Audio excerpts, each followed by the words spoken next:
तो जैसा कि आपको पता है कि आज का हमारा टॉपिक क्या है, आज हम बात करने वाले हैं प्रमुख संवैधानिक आयोगों के बारे में। तो आपको बता दूं कि आयोग जो होते हैं नॉर्मली हमारे कितने प्रकार के होते हैं। आपने सुना होगा कुछ आयोग होते हैं संवैधानिक आयोग होते हैं जिन्हें कॉन्स्टिट्यूशनल बॉडीज कहा जाता है।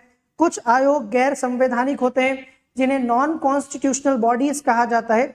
और कुछ आयोग ऐसे होते हैं जो न संवैधानिक होते हैं और न ही जो है सांविधिक होते हैं, उन्हें गैर संवैधानिक गैर सांविधिक कहा जाता है।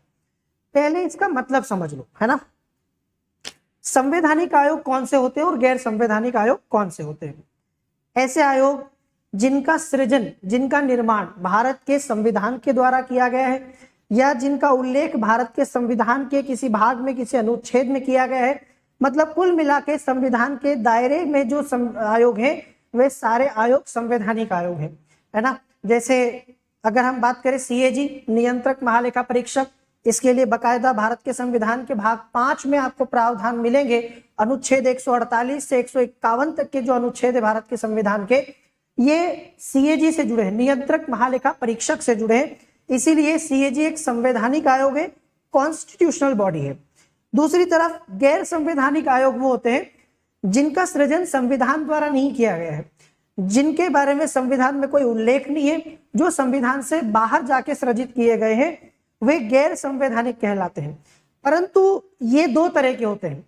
अगर ऐसा कोई आयोग किसी संसद या किसी विधायिका के द्वारा पारित किए गए कानून से बनाया गया है, किसी साधारण कानून से, तो वो सांविधिक आयोग कहलाता है, स्टेच्यूटरी बॉडी कहलाता है और गैर संवैधानिक आयोग कहलाता है।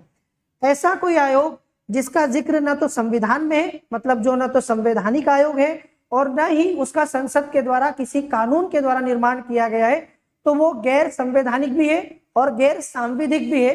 जैसे नीति आयोग, समझ में आया आपको। संवैधानिक आयोग यूपीएससी, सीएजी, ठीक है। इसके अलावा इलेक्शन कमीशन ऑफ इंडिया, वित्त आयोग जो है भारत का, अनुसूचित जाति आयोग, जनजाति आयोग, अन्य पिछड़ा वर्ग आयोग, ये सारे आयोग संवैधानिक हैं क्योंकि इनका निर्माण भारत के संविधान द्वारा हुआ है। गैर संवैधानिक आयोग लेकिन सांविधिक आयोग जो संसद के किसी कानून से बने, जैसे मानवाधिकार आयोग, राष्ट्रीय मानवाधिकार आयोग, राज्य मानवाधिकार आयोग, राष्ट्रीय सूचना आयोग, केंद्रीय सतर्कता आयोग, ये जो आयोग आपने सुने होंगे ना, ये संवैधानिक नहीं है पर सांविधिक है क्योंकि ये किसी कानून के द्वारा बनाए गए हैं। दूसरी तरफ एक आयोग है हमारा नीति आयोग। नीति आयोग न तो संवैधानिक है न सांविधिक है, इसलिए क्योंकि नीति आयोग न तो संविधान में है और न ही नीति आयोग किसी कानून के द्वारा पारित किया गया है। नीति आयोग जो है वो तो भारत के मंत्रिमंडल के एक प्रस्ताव के द्वारा सृजित किया गया है, बनाया गया है। आगे समझ में। अब जरा मेरे पीछे देखो, आपको भारत के जितने भी आयोग हैं मुख्य रूप से उनके नाम दिख जाएंगे। एक तरफ संवैधानिक आयोग के नाम दे रखे हैं और दूसरी तरफ गैर संवैधानिक आयोग के नाम दे रखे हैं, है ना। तो देखो संवैधानिक आयोग कौन कौन से हैं, यहां से एक एक करके मैं आपको बताता हूं। चुनाव आयोग, जिसे इलेक्शन कमीशन ऑफ इंडिया कहते हैं, और भारत के संविधान के भाग 15 में निर्वाचन में आपको चुनाव आयोग से जुड़े हुए प्रावधान मिल जाएंगे। अभी हम लोग चर्चा भी करेंगे। संघ लोक सेवा आयोग, जिसे आप लोग यूपीएससी कहते हैं, संविधान के भाग 14 में आपको मिल जाएंगे, ठीक है। यूपीएससी, स्टेट पीएससी, ये दोनों संवैधानिक आयोग।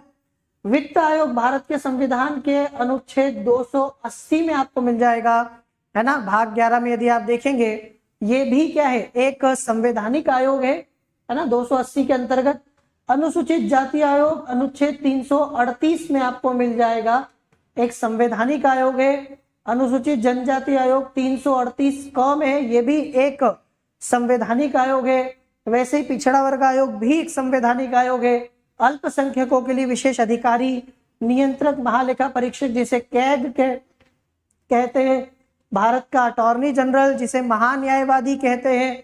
अनुच्छेद 165 में आपको मिलेगा महाधिवक्ता और अनुच्छेद 76 में आपको मिल जाएगा महान्यायवादी। तो अटॉर्नी जनरल से जुड़े हुए प्रावधान भारत के संविधान के अनुच्छेद 76 में 76 में है और महाधिवक्ता एडवोकेट जनरल से जुड़े हुए प्रावधान 165 में। तो ये सारे आयोग भारत के संवैधानिक आयोग हैं। आप देख सकते हैं इन सब का सृजन भारत के संविधान द्वारा किया गया है। इनसे जुड़े हुए प्रावधान संविधान में दिए गए हैं। इधर मेरे दूसरी तरफ गैर संवैधानिक आयोग है, जिसमें सबसे पहले योजना आयोग जो अब नहीं रहा, और योजना आयोग की जगह आपको पता है अब नीति आयोग आ चुका है।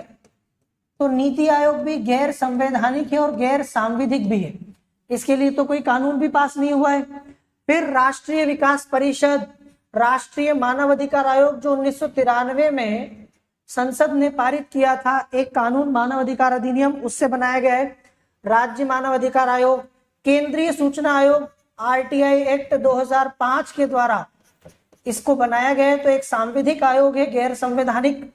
राज्य सूचना आयोग, केंद्रीय सतर्कता आयोग जिसे सीवीसी कहते हैं, 2003 में इसको सांविधिक दर्जा दिया गया है, ये भी एक गैर संवैधानिक आयोग है। Central bureau of investigation CBI, Lokpal Lokayukta, तो ये जितने आयोग आपको मेरे लेफ्ट में दिखाई दे रहे हैं ये सारे आयोग गैर संवैधानिक है, नॉन कॉन्स्टिट्यूशनल है, और ये सारे आयोग संवैधानिक है। आपको ऐसा दिमाग में आएगा कि क्या इस तरीके का कोई क्वेश्चन भी आता है। यहां से क्वेश्चन कभी कभी तो किसी एक आयोग को लेकर यूपीएससी पूछ देता है, और कभी कभी मैं आपको बताता हूं यूपीएससी ऐसे क्वेश्चन भी देता है।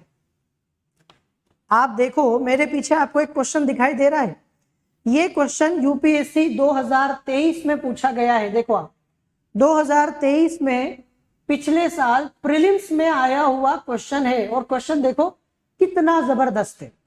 आपको क्वेश्चन पूछा गया था कि ये जो 4 आयोग आपको दे रखे हैं, संगठन दे रखे हैं, इन चारों संगठनों में से कितने संवैधानिक है। ठीक है, संवैधानिक मतलब, संवैधानिक का मतलब है कॉन्स्टिट्यूशनल बॉडी, इनमें कितने कॉन्स्टिट्यूशनल हैं। आपके पास ऑप्शन है केवल 1, केवल 2, केवल 3 और सभी 4। आयोगों के नाम देखो, राष्ट्रीय पिछड़ा वर्ग आयोग, राष्ट्रीय मानवाधिकार आयोग, विधि आयोग, उपभोक्ता विवाद निवारण आयोग। इनमें से कितने आयोग संवैधानिक हैं। यूपीएससी 2023 में पूछा हुआ क्वेश्चन आपके सामने मैं ये इसलिए लाया हूं तो आपको एक आइडिया हो जाए, ताकि कि क्वेश्चन यहां से इस टाइप के बहुत सरल सरल से भी आ जाते हैं। अब इस क्वेश्चन को जरा देखो तो आपको समझ में आ जाएगा कि सही आंसर क्या है। इस क्वेश्चन का सही आंसर जो है, केवल एक आयोग इनमें से संवैधानिक है। देखो, राष्ट्रीय पिछड़ा वर्ग आयोग, अनुच्छेद 338 ख 338 बी, एकमात्र आयोग इनमें से जो संवैधानिक है, बाकी का कोई भी आयोग संवैधानिक नहीं है। मानवाधिकार आयोग ये भी सांविधिक है, विधि आयोग ये भी संवैधानिक नहीं है, राष्ट्रीय उपभोक्ता विवाद निवारण आयोग ये भी संवैधानिक नहीं है। समझ गए आप लोग। तो केवल एक आयोग इनमें से संवैधानिक है। कितना अच्छा क्वेश्चन यूपीएससी ने पिछले साल पूछ दिया था। उम्मीद करो इस साल भी आपको ऐसा ही कोई क्वेश्चन यूपीएससी दे दे, क्योंकि कई बार क्वेश्चंस का लेवल यहाँ पर बहुत ज्यादा खतरनाक हो जाता है। ठीक है, चलिए तो अब हम बात करें कुछ प्रमुख आयोग। जैसा कि आज की हमारी क्लास का टॉपिक है, हम बात करने वाले हैं कुछ प्रमुख आयोगों के बारे में, संवैधानिक आयोगों के बारे में। और इनमें सबसे पहला नाम इलेक्शन कमीशन ऑफ इंडिया, निर्वाचन आयोग। इसलिए भी आपको ध्यान रखना है क्योंकि इस साल भारत में अभी लोकसभा के इलेक्शंस चल रहे हैं, है ना। इलेक्शन कमीशन ऑफ इंडिया, ये नाम जो आपको लगातार अभी सुनाई दे रहा होगा, इस समय लगातार इलेक्शन कमीशन चर्चा में, क्योंकि बहुत बड़ा काम इस समय वो कर रहा है। हर 5 साल में हमारे यहाँ एक चुनाव होता है, आम चुनाव लोकसभा का, और इस बार भी आपको पता है इलेक्शन कमीशन वो चुनाव करवा रहा है। चलिए तो इलेक्शन कमीशन ऑफ इंडिया के बारे में ही शुरुआत करते हैं। हर आयोग के बारे में आपको क्या क्या समझना है, आयोग का जो संविधान में स्थान है, कहाँ इसका प्रावधान है, कहाँ जिक्र किया गया है, कौन सा भाग, कौन से अनुच्छेद आयोग से जुड़े हुए हैं, आयोग का मुख्य कार्य क्या है, आयोग की मुख्य शक्तियां क्या है, और आयोग की सीमाएं क्या है। इतना आपने अगर हर आयोग के बारे में पढ़ लिया तो आपका पूरा ये जो भाग है ना, ये कंप्लीट है। तो सबसे पहले इलेक्शन कमीशन ऑफ इंडिया से शुरुआत करेंगे। आप सभी जानते हैं कि भारत में इसको चुनाव आयोग के नाम से बच्चे ज्यादा जानते हैं लोग। इलेक्शन कमीशन ऑफ इंडिया को हमारे यहाँ चुनाव आयोग कहते हैं। निर्वाचन आयोग तो बहुत कम लोग कहते हैं, इलेक्शन कमीशन चुनाव आयोग के नाम से ज्यादा जाना जाता है। कहां पर है? तो इससे संबंधित प्रावधान हमारे संविधान के भाग 15 में है, जो इस भाग का नाम ही निर्वाचन है। और इस भाग के अनुच्छेद 324 से 329 तक के जो प्रावधान है ये इलेक्शन कमीशन से जुड़े, मतलब इलेक्शन से जुड़े, निर्वाचन से जुड़े हैं। ठीक है, अब इसके लिए सबसे पहला अनुच्छेद है 324। ध्यान से समझना, एक एक बात मैं आपको बता दूंगा।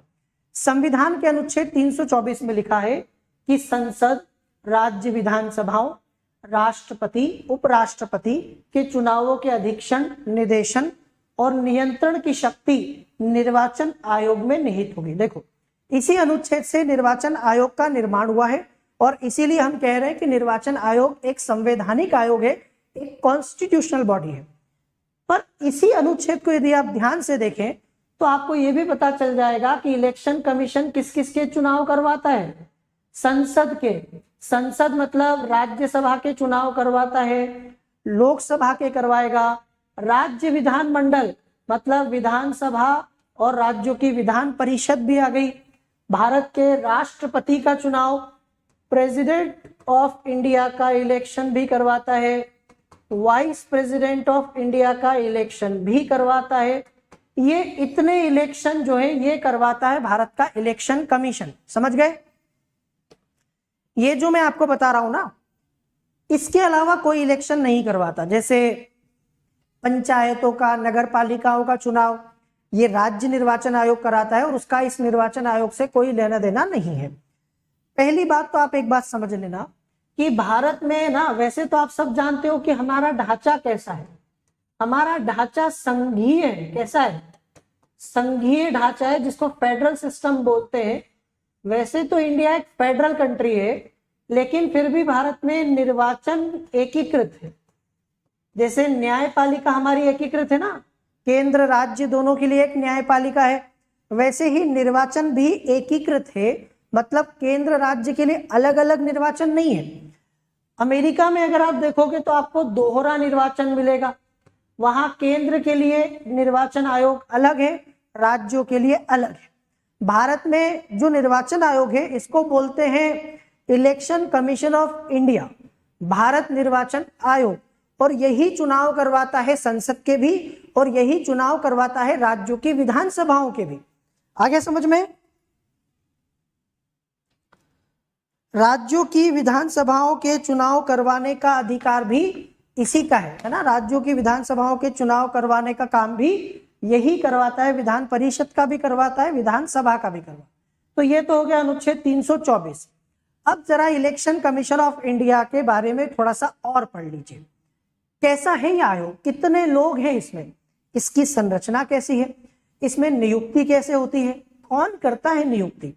भाई कौन नहीं बनना चाहता इलेक्शन कमीशन ऑफ इंडिया में भारत का निर्वाचन आयोग, लेकिन कैसे बन सकते हैं, कौन नियुक्त करता है, तो ये भी आपको थोड़ा सा समझा देता हूं। सबसे पहले देखो, संविधान में मूल रूप से केवल मुख्य निर्वाचन आयुक्त का प्रावधान था। एक्चुअली हमारा संविधान ऐसा कोई फिक्स नहीं करता कि इलेक्शन कमीशन ऑफ इंडिया में कितने लोग होंगे। ये चीज क्लियर है, एक निर्वाचन आयुक्त होता है और कुछ अन्य होते हैं जो राष्ट्रपति तय करे। तो संविधान में जब हमने पहली बार 1950 में हमारा संविधान बना, लागू हुआ, मतलब वहां से लेके 1990 तक, मतलब 1989 तक आप देखोगे कि भारत में सिर्फ एक ही व्यक्ति निर्वाचन आयोग में हुआ करता था। इलेक्शन कमीशन ऑफ इंडिया में एक आदमी हुआ करता था। पहली बार जब हमने, आपको पता है कि 2 अतिरिक्त निर्वाचन आयुक्त की नियुक्ति की गई 16 अक्टूबर 1989 को। तो क्या कारण था कि हमने एक मुख्य निर्वाचन आयुक्त की जगह 2 और साथ में जो है जोड़ दिए? चूंकि आप सब जानते हैं कि भारत में वोटिंग की एज को घटाया गया है ना। जो वोटिंग की एज, वोट देने की आयु भारत में 21 वर्ष हुआ करती थी, उसको घटा के हमने 18 वर्ष कर दिया। सभी जानते हैं, बच्चा बच्चा जानता है, 61वां संविधान संशोधन। कौन सा? 61वां संविधान संशोधन 1988। जब भारत में वोटिंग की एज को हमने 61वें संविधान संशोधन के द्वारा 21 से घटा के 18 किया। बोले इससे क्या होता है?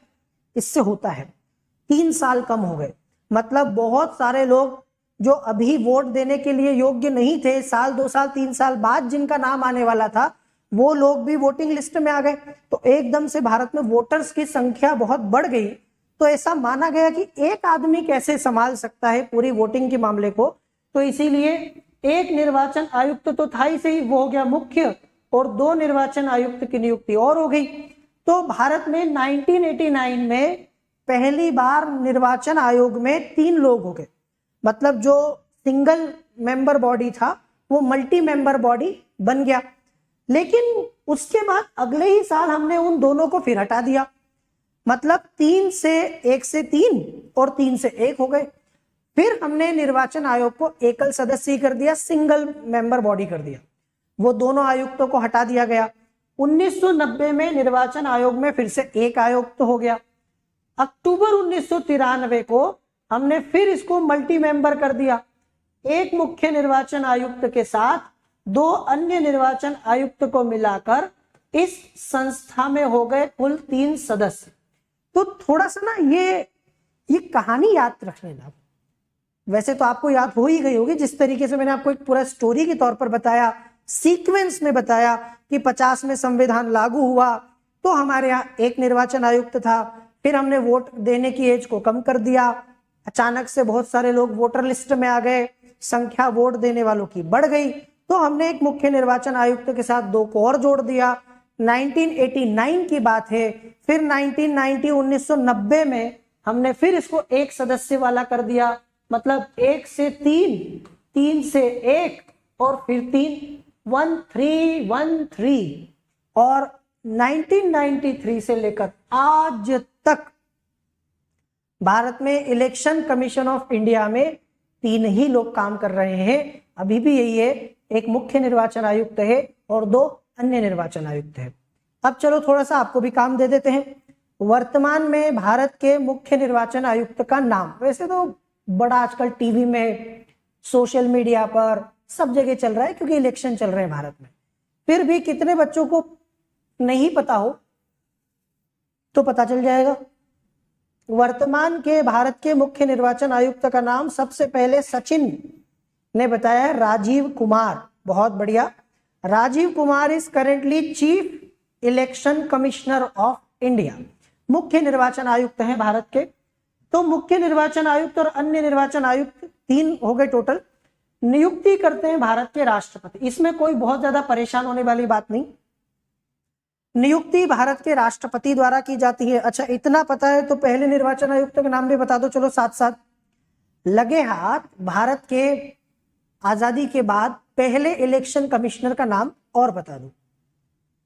आ जाएगा, मुझे पता है आप में से कई लोग ना बड़े मंझे हुए हैं, प्रैक्टिस खूब कर चुके हैं, एक एक चीज दिमाग में फिट है।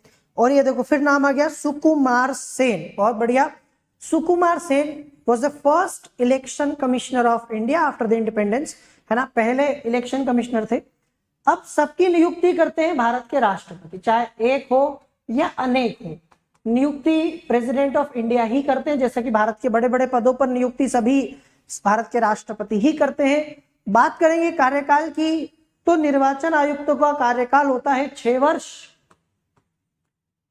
या 65 वर्ष की आयु जो पहले। कई बच्चों को तो, हमारे जो सीधे साधे लर्नर है ना, उन्हें तो ये भी पल्ले नहीं पड़ता कि सर इसका क्या मतलब है 6 वर्ष या 65 वर्ष जो पहले हो। इसका मतलब ये है कि जिस दिन आपकी नियुक्ति होगी निर्वाचन आयुक्त के रूप में, चाहे मुख्य हो चाहे अन्य हो, वहां से 6 साल तक आप पद पर रह सकते हो, मतलब ज्यादा से ज्यादा 6 साल। लेकिन अगर इस बीच आपकी आयु 65 साल की हो जाती है तो आप रिटायर हो जाएंगे 6 साल के पहले। जैसे कोई व्यक्ति की नियुक्ति निर्वाचन आयुक्त में हुई 62 साल में, अब वैसे तो 6 साल होता है पर 65 साल में ये रिटायर हो जाएंगे, तो ये मात्र 3 साल तक रहे, है ना। अगर कोई व्यक्ति 60 में निर्वाचन आयुक्त बना तो 5 साल बाद रिटायर हो जाएगा 65 में। अगर कोई व्यक्ति 55 साल में बन गया तो 61 वर्ष की आयु में 6 साल पूरा करके रिटायर हो जाएगा। देखो दोनों केस को समझो, यहाँ 65 वर्ष पहले हो गया तो रिटायर हो गया, यहाँ 6 साल पहले हो गया तो रिटायर हो गया। जो भी दोनों में से पहले हो जाएगा सामने वाला व्यक्ति रिटायर हो जाएगा। And I hope you got this point, ये आपको समझ में आ गया होगा। अब बात करते हैं आयोग की स्वतंत्रता। अब इसमें एक पेज है, नियुक्ति को लेकर कुछ दिन पहले आपको पता है एक विवाद हुआ है। सुप्रीम कोर्ट ऑफ इंडिया का यह मानना है कि चूंकि इलेक्शन कमीशन ऑफ इंडिया एक संवैधानिक आयोग है और सबसे बड़ी बात एक निष्पक्ष आयोग है। आप उम्मीद करते हो कि भारत का इलेक्शन कमीशन ऑफ इंडिया जो है वो कैसा हो, वो निष्पक्ष हो, है ना, स्वतंत्र हो। भाई उसकी भूमिका वैसे ही है जैसे क्रिकेट में अंपायर की भूमिका देखी होगी आपने। अंपायर जो होता है वो क्या होता है, वो निष्पक्ष होना जरूरी है कि नहीं। दो टीम खेल रही है, अंपायर की भूमिका बड़ी महत्वपूर्ण है। कई बार आपने देखा होगा कि अंपायर अपने गलत निर्णयों से हारने वाली टीम को जिता दिया करते हैं, मतलब उस व्यक्ति का रोल बड़ा इंपॉर्टेंट है। इसे ही इलेक्शन कमीशन ऑफ इंडिया अगर स्वतंत्र और निष्पक्ष नहीं है तो फिर वो किसी एक पार्टी के फेवर में काम कर सकता है। हम चाहेंगे कि चूंकि लोकतंत्र है तो सभी के बीच में जो चुनाव हो वो स्वस्थ हो, निष्पक्ष हो, किसी तरह का कोई भेदभाव ना हो। तो इसीलिए सुप्रीम कोर्ट ने यह कहा कि भाई इलेक्शन कमीशन ऑफ इंडिया में नियुक्ति करते हैं भारत के राष्ट्रपति। अब राष्ट्रपति तो सरकार की सलाह पर काम करते हैं ना, मंत्रिपरिषद। तो सरकार किसी भी व्यक्ति को बना सकती है, अपने पसंद के व्यक्ति को, और आजादी के बाद से अभी तक ये चल ही रहा था। तो क्यों ना इलेक्शन कमीशन ऑफ इंडिया में नियुक्ति के लिए एक पैनल बना दिया जाए। 2-3 लोग होंगे, विपक्ष के व्यक्ति को भी ले लो। अगर आप सब मिलकर नियुक्ति करते हैं, आप नाम फाइनल करते हैं, तो निष्पक्ष होने की उम्मीद बढ़ती है कि नहीं बढ़ती है? आप भी बताइए मुझे। बढ़ती है ना। अभी सुप्रीम कोर्ट का यह मानना था कि इसमें 3 लोगों का पैनल होना चाहिए। 3 लोग होने चाहिए। एक इसमें होना चाहिए भारत का प्रधानमंत्री, दूसरा इसमें होना चाहिए विपक्ष का नेता, और तीसरा इसमें होना चाहिए भारत का मुख्य न्यायाधीश, सुप्रीम कोर्ट का मुख्य न्यायाधीश, चीफ जस्टिस ऑफ इंडिया। तो ये माना कि ये 3 लोग अगर नाम फाइनल करते हैं, राष्ट्रपति को बोलेंगे तो कोई शक नहीं रहेगा, सबको लगेगा कि भाई निष्पक्ष है, क्योंकि ये तीनों अलग अलग लोग हैं। इस प्रकार का पैनल जो है आपने देखा होगा भारत में ऑलरेडी सीबीआई के लिए है। सीबीआई के जो हमारे डायरेक्टर होते हैं उनकी नियुक्ति इसी प्रकार से की जाती है। तो ये मानना था सुप्रीम कोर्ट का कि भाई थोड़ा सा इस पद की गरिमा है, स्वतंत्रता है, तो इसको निष्पक्ष रखा जाए और इसके लिए भारत में ऐसा पैनल हो जिससे आयोग जो है वो ठीक तरीके से काम कर पाए। ठीक है, अब हम बात करेंगे आयोग की स्वतंत्रता को लेकर कि चूंकि इतना बड़ा महत्वपूर्ण आयोग है तो इसकी स्वतंत्रता के लिए क्या किया है। सरकार का दबाव, सरकार का लालच। एक बात आप ध्यान रखिएगा कि जब कोई गलत करता है ना किसी पद पर बैठकर, आपने अक्सर देखा होगा लोग भ्रष्टाचार करते हैं, घूस लेते हैं, गलत तरीके से काम करते हैं, तो आमतौर पर गलत करने का जो है ना सिर्फ 2 ही कारण होता है। कोई भी इंसान पद पर बैठकर दुरुपयोग करता है पद का। एक लालच, जिसको आप लोभ भी कह सकते हो, ज्यादा से ज्यादा पैसा कमाना, ज्यादा से ज्यादा धन संपत्ति जोड़ना, ज्यादा से ज्यादा संसाधन इकट्ठे करना, एक लालच की वजह से। और आमतौर पर बहुत सारे लोग लालच की वजह से ही भ्रष्टाचार करते हैं, दुराचार करते हैं, पद का दुरुपयोग करते हैं। दूसरा कारण होता है भय। अगर कोई व्यक्ति ईमानदार हो, लालची नहीं हो, वो संतुष्ट है, कम में भी काम चला लेता है, उसको नहीं लालच, उसको ज्यादा पैसा नहीं चाहिए, उसको नहीं बहुत बड़ा धनवान बनना है, लेकिन उसको डरा चमका के काम करवा लिया जाता है। मूवीज में आपने देखा होगा, बॉलीवुड की मूवीज में, कि आमतौर पर जो ईमानदार टाइप का हीरो हमारे जो होते हैं ना बॉलीवुड के, वो अक्सर आपने देखा होगा कि ईमानदार दिखाए जाते हैं। तो वो पैसे से बिकते नहीं है, लेकिन उनके ऊपर अटैक करवाया जाता है, उनको डराया जाता है, धमकाया जाता है। अब हीरो है तो मार तो खाएगा नहीं, तो वो एक एक आदमी 10-10, 20-20 से लड़ लेता है और उनको जो है पटक पटक के धोता भी है, और वो अपनी ईमानदारी की रक्षा कर लेता है। आम जिंदगी में, रियल लाइफ में तो ये पॉसिबल नहीं है। रियल लाइफ में तो वो व्यक्ति डर जाएगा। अगर 4 व्यक्ति भी उसे घर के सामने खड़े कर दें तो वो घर से निकल नहीं पाएगा। अब वो कोई हीरो तो है नहीं बॉलीवुड का, जाके उठा के पटक देगा चारों को।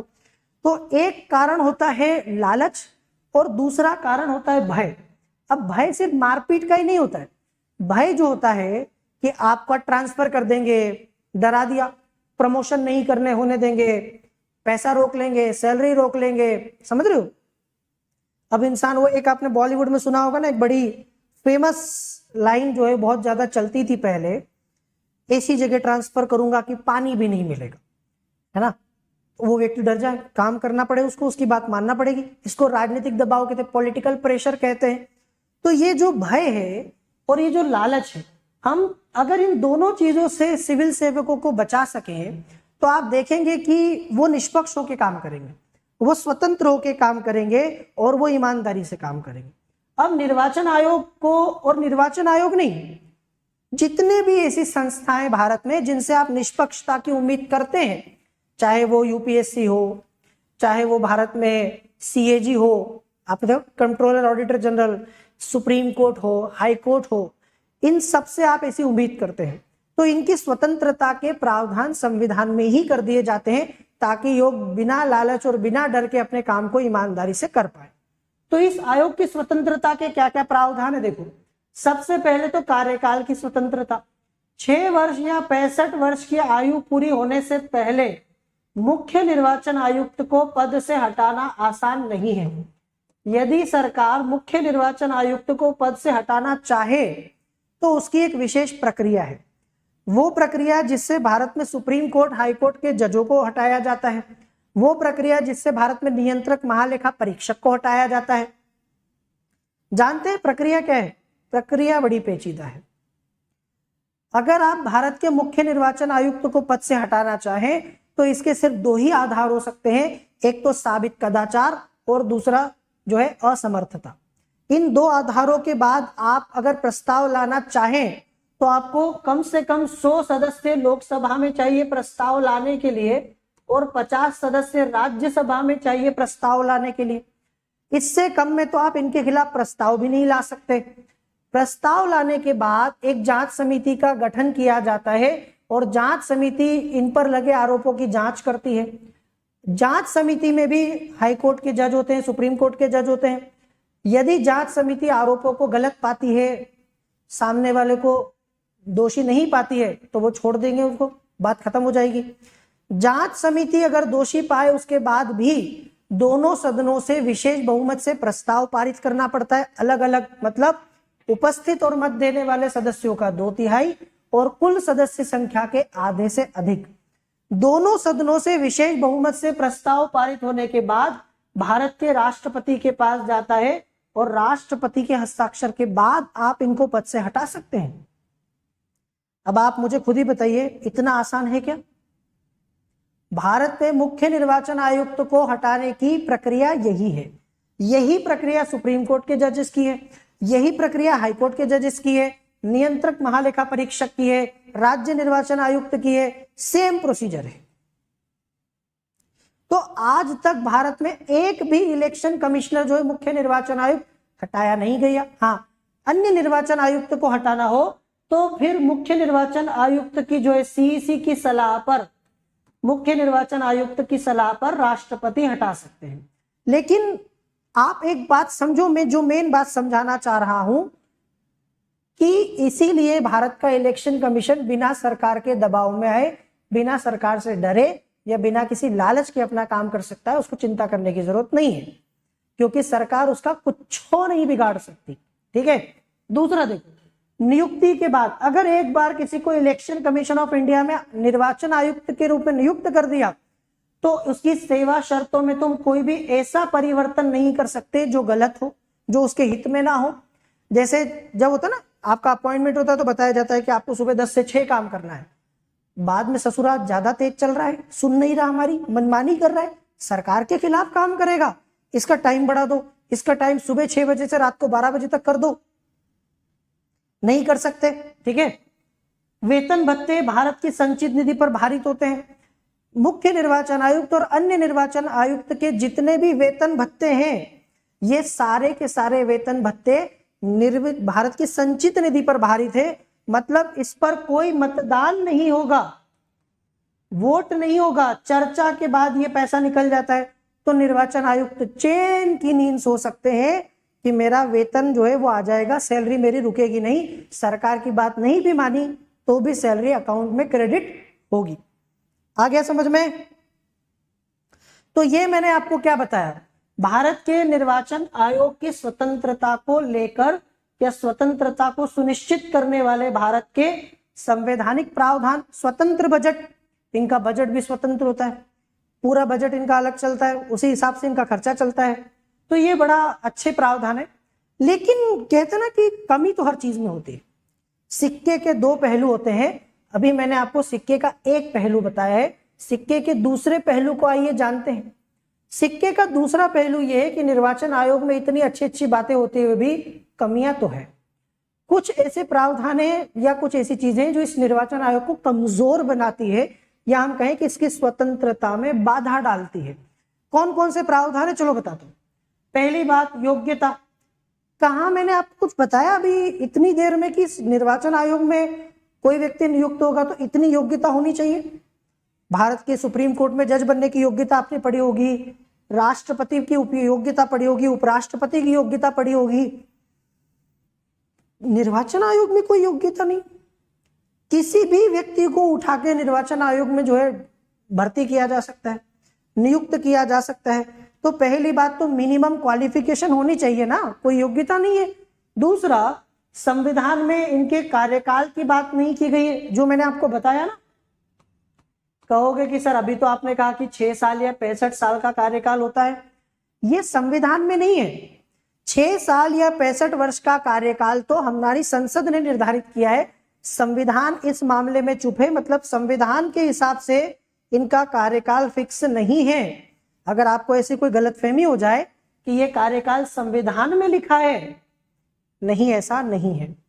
संविधान में रिटायरमेंट के बाद सरकार के द्वारा दिए गए लाभ के पद से रोका नहीं गया। लालच थोड़ा सा मन में आ सकता है कि भाई जब संविधान के द्वारा हम बात करते हैं इनकी नियुक्ति हो गई, नियुक्ति के बाद सरकार लालच दे दे थोड़ा सा कुछ, है ना, कि भाई रिटायरमेंट के बाद क्या प्लान है, रिटायरमेंट के बाद तो पता नहीं क्या होगा, एक काम करो, हमारे लिए काम करो, रिटायरमेंट के बाद तुमको फलाना पद दे देंगे, फलाना ऑफिस दे देंगे, ये वाला फायदा पहुंचा देंगे।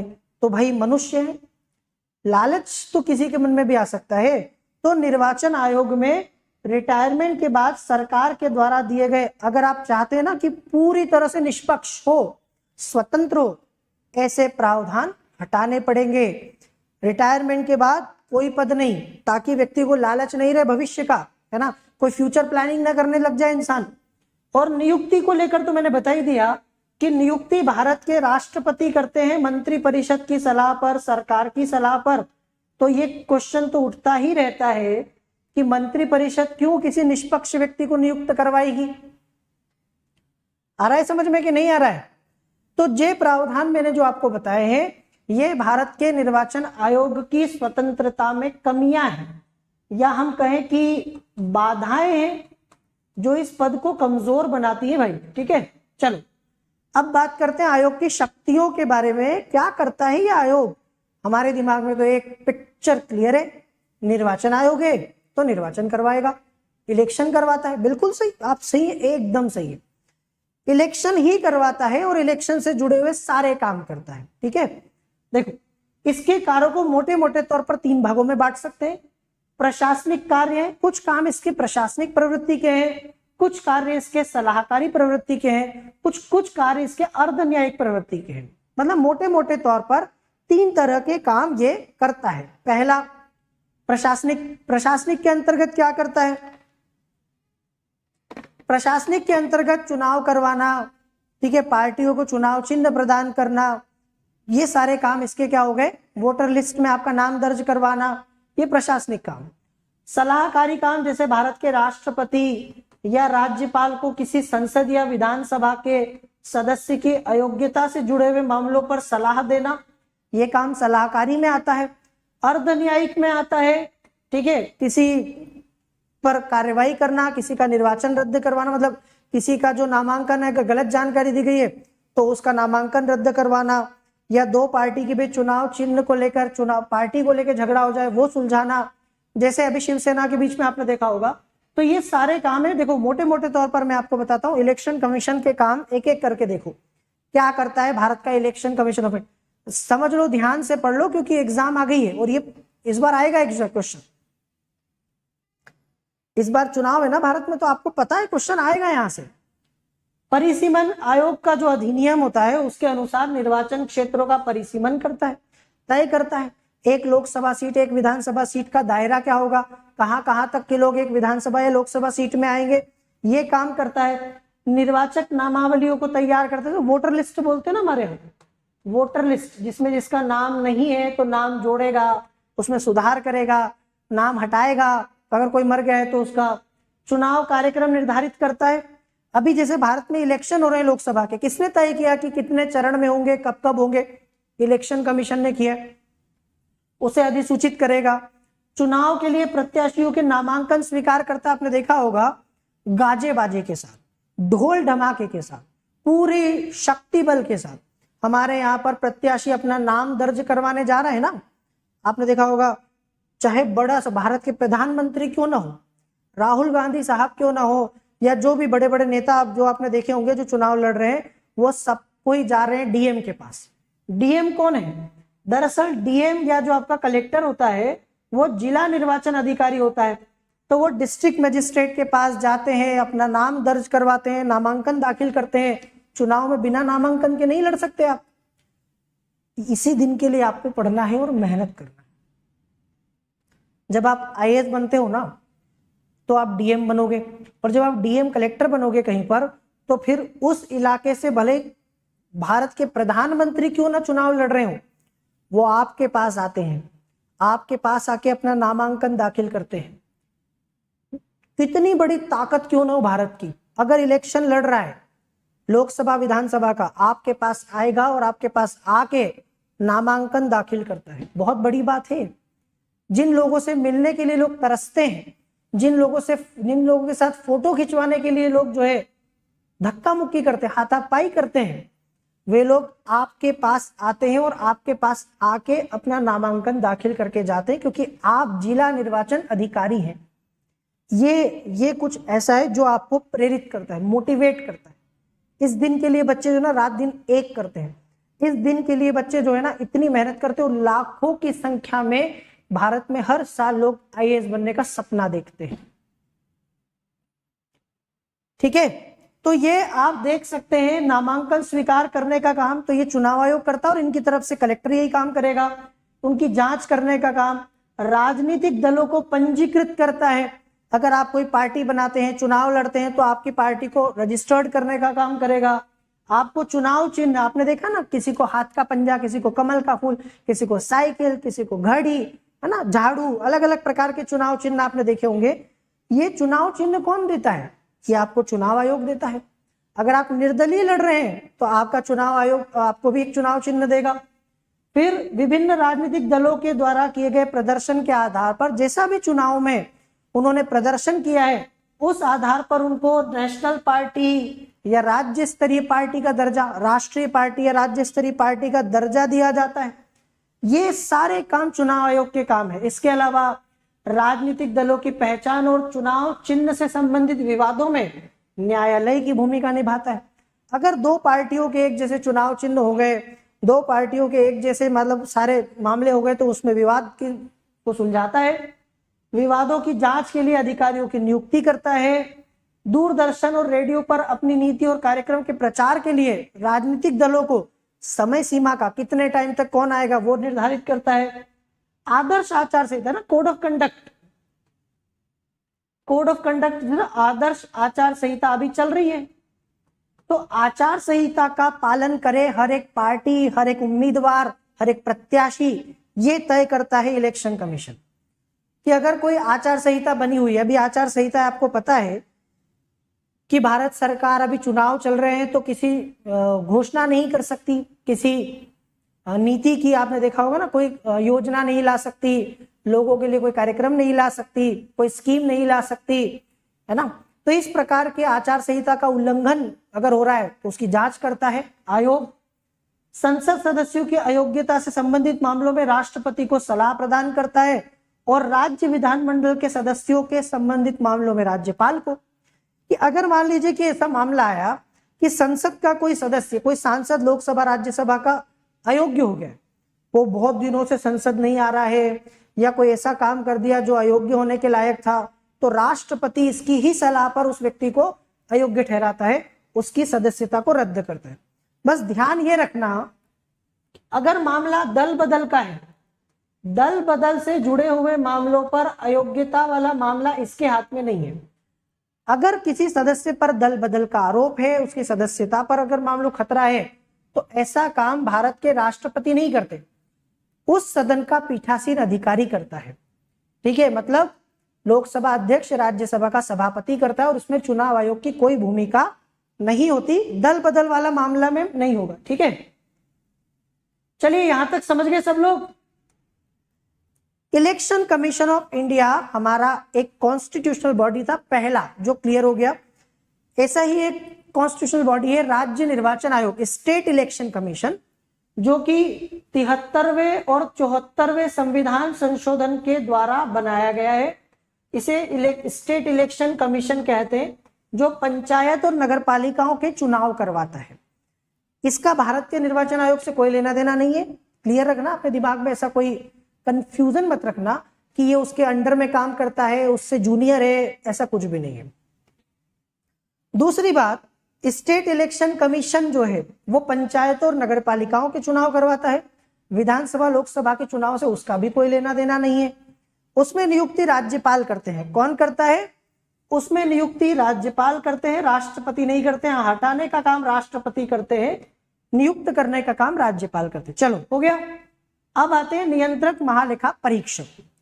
अगला जो पद मैं आप लोगों को बताने जा रहा हूं, अगला जो संवैधानिक संस्था हम लोग देखने जा रहे हैं, ये बहुत ज्यादा इंपॉर्टेंट है, और ना सिर्फ इंपॉर्टेंट है, इसका रोल बड़ा क्रूशियल है, बड़ा काम की है ये।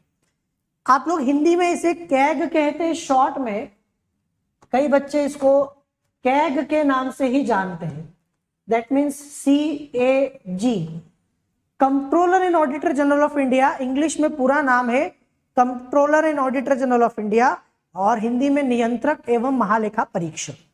इससे संबंधित प्रावधान भारत के संविधान के भाग 5 में है।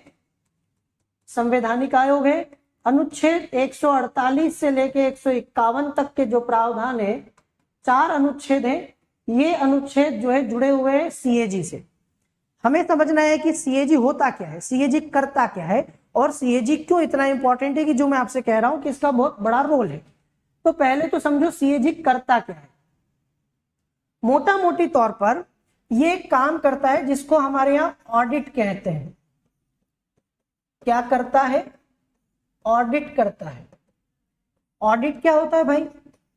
ऑडिट का मतलब है कि जो भी अकाउंट है, जो भी खर्चा हुआ है, जो भी हिसाब है, अकाउंट या हिसाब जो है उसको चेक करता है, चेक करता है। जैसे आपको घर वालों ने 5,000 रुपए दिए सामान लाने के लिए, और 5,000 रुपए का आप किराने की दुकान से सामान लेकर आए। आपने घर वालों को बोला कि पूरे 5,000 खर्च हो गए। कहाँ हो गए? अब इतना तो आपको याद नहीं रहेगा ना कि कितने का क्या सामान लिया। तो आप दुकानदार से लेते हैं बिल। क्या लेंगे? बिल, या जिसको रिसीट भी बोलते हैं, इसको रिसीट भी कहते हैं। आपने रिसीट ले ली, बिल ले लिया, घर वालों को पूरा बिल दिखा दिया, उन्होंने चेक कर लिया, इतने की दाल, इतने की शक्कर, इतने का तेल, इतने का साबुन, इतने का सारा सामान आया, टोटल 5,000 का बिल बना। ठीक है, तो ये जो घर वालों ने किया ना, इसको कहते हैं ऑडिट। क्या कहते हैं? ऑडिट। आ रहा है समझ में कि नहीं? मैं आपको सिर्फ सिंपल तरीके से समझा रहा हूं। अब आप देखो, भारत सरकार के पास पैसा कहां से आता है? हमारे देश की जनता जनार्दन सरकार को देती है टैक्स। क्या देती है? कर। यह पैसा सरकार के पास जाता है। सरकार के पास मतलब कहां जाता है? भारत की संचित निधि में चला गया, हमारे खजाने में चला गया। अब सरकार इसी संचित निधि में से पैसा निकाल के खर्च करती है। तो कभी कभी आपको ऐसा लगता होगा ना कि सरकार तो जब चाहे जितना पैसा निकाल लेती होगी, हमें क्या पता, हमने तो टैक्स दे दिया। आपने जीएसटी दिया, आपने इनकम टैक्स दिया, कोई भी टैक्स दिया, आपको पता है उसके बाद उस पैसे का क्या हुआ? कौन देखेगा, कौन चेक करेगा? इसीलिए सीएजी नाम का एक संस्था बनाई गई है। आपके जो भी पैसे आपने सरकार को टैक्स के रूप में दिए हैं, उसका एक एक रुपए का पाई पाई का हिसाब, जिसको कहते हैं ना, पाई पाई का हिसाब लेगा सीएजी। पहले के जमाने में राजा महाराजा जैसा चाहे अपने खजाने का यूज करते थे, उसको बोलते थे शाही खजाना। क्या बोलते थे? शाही खजाना, रॉयल ट्रेजर, रॉयल ट्रेजर। अभी जो रॉयल ट्रेजर हुआ करता था, इसमें से उनको जब चाहे उतना पैसा निकाल लेते थे। क्या जनता पूछती थी महाराजा से या राजा नवाब से, बादशाह सुल्तान से, कहाँ गए हमारा पैसा, खर्चा कहाँ किया? बताते थे वो। उनका मन किया तो करोड़ों रुपए का सिंहासन बना लिया, करोड़ों रुपए का महल बना लिया, किला बना लिया, अपने लिए पोशाकें खरीद ली, अपने लिए साजो सामान खरीद लिया। जनता भूखे मर रही है, खाने को भी नहीं है, खेती करने वाले किसानों की हालत खराब हो रही है, उन्हें कोई लेना देना नहीं। ये राजतंत्र था। लोकतंत्र में जनता के पास शक्तियां होती है और जनता को पूरा अधिकार है ये जानने का, ये चेक करने का कि सरकार ने उनके द्वारा दिए गए पैसे का क्या किया। पर क्या हम ये कर सकते हैं? क्या आप और हम लोग सभी भारत के 100-150 करोड़ के आसपास जो हमारी पूरी जनता है, क्या हम सब जाके चेक कर सकते? तो कोई हमारे बिहाफ पे कोई तो ये काम करेगा, और हमारे लिए ये काम करता है सीएजी। समझ गए?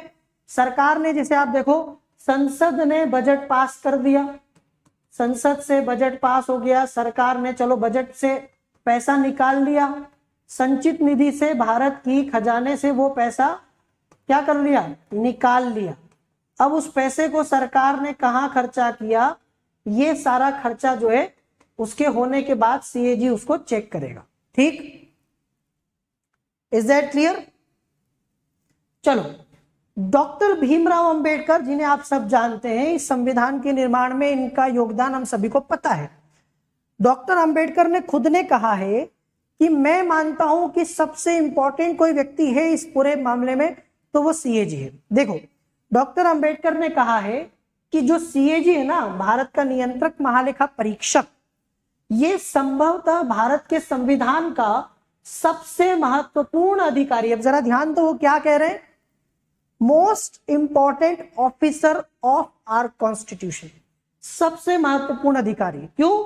क्योंकि ये ऐसा व्यक्ति है जो कि ये देखता है कि संसद के द्वारा जो पैसा स्वीकृत हुआ है, सरकार को दिया गया है, उस सीमा से, उस लिमिट से ज्यादा पैसा सरकार खर्चा ना करे। ऐसा नहीं है कि संसद ने सरकार को 500 करोड़ दिया तो सरकार ने 1000 करोड़ निकाल लिया। ठीक है? और दूसरा, जो पैसा दिया गया था जिस काम के लिए, उसी काम पर खर्चा हो, ये कौन चेक करेगा? ये ना तो हम कर सकते हैं, आम भारतीयों को तो ये सारा आता भी नहीं है।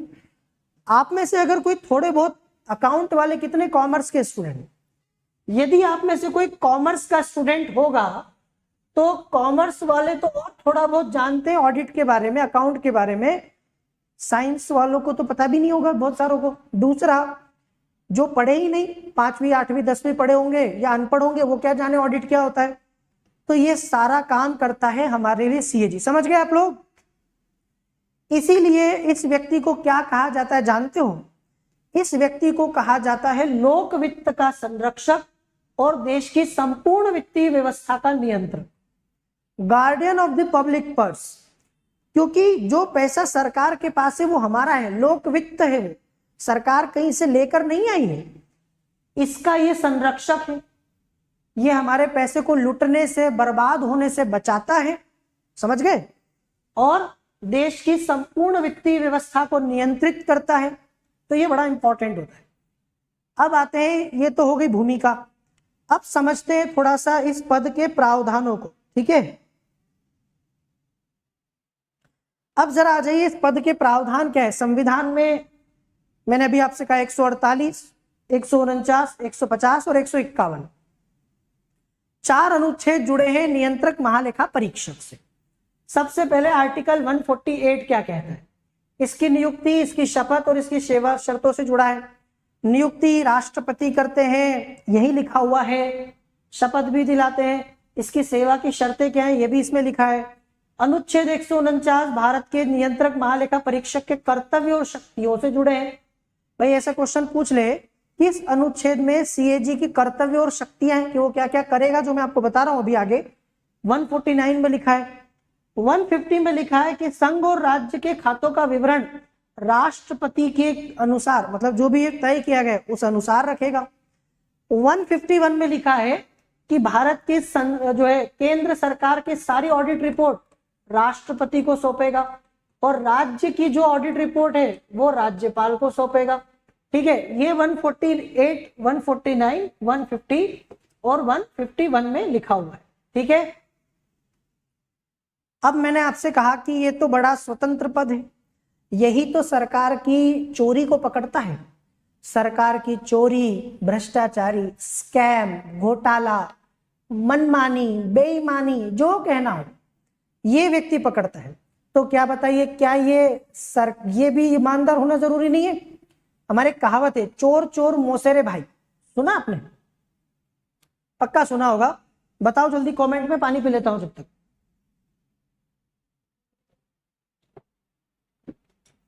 चोर चोर मौसेरे भाई का मतलब ये होता है कि अगर सरकार भी चोर है, सीएजी भी चोर है, तो दोनों मिलके जो है देश की लुटिया डुबो देंगे, दोनों मिलके जो है पूरा के पूरा खजाना खाली कर देंगे।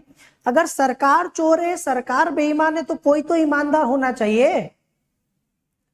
तो ये जो हमारा सीएजी है ना, ये ऐसा पद है कि जो स्वतंत्र होना बहुत जरूरी है, निष्पक्ष होना बहुत जरूरी है।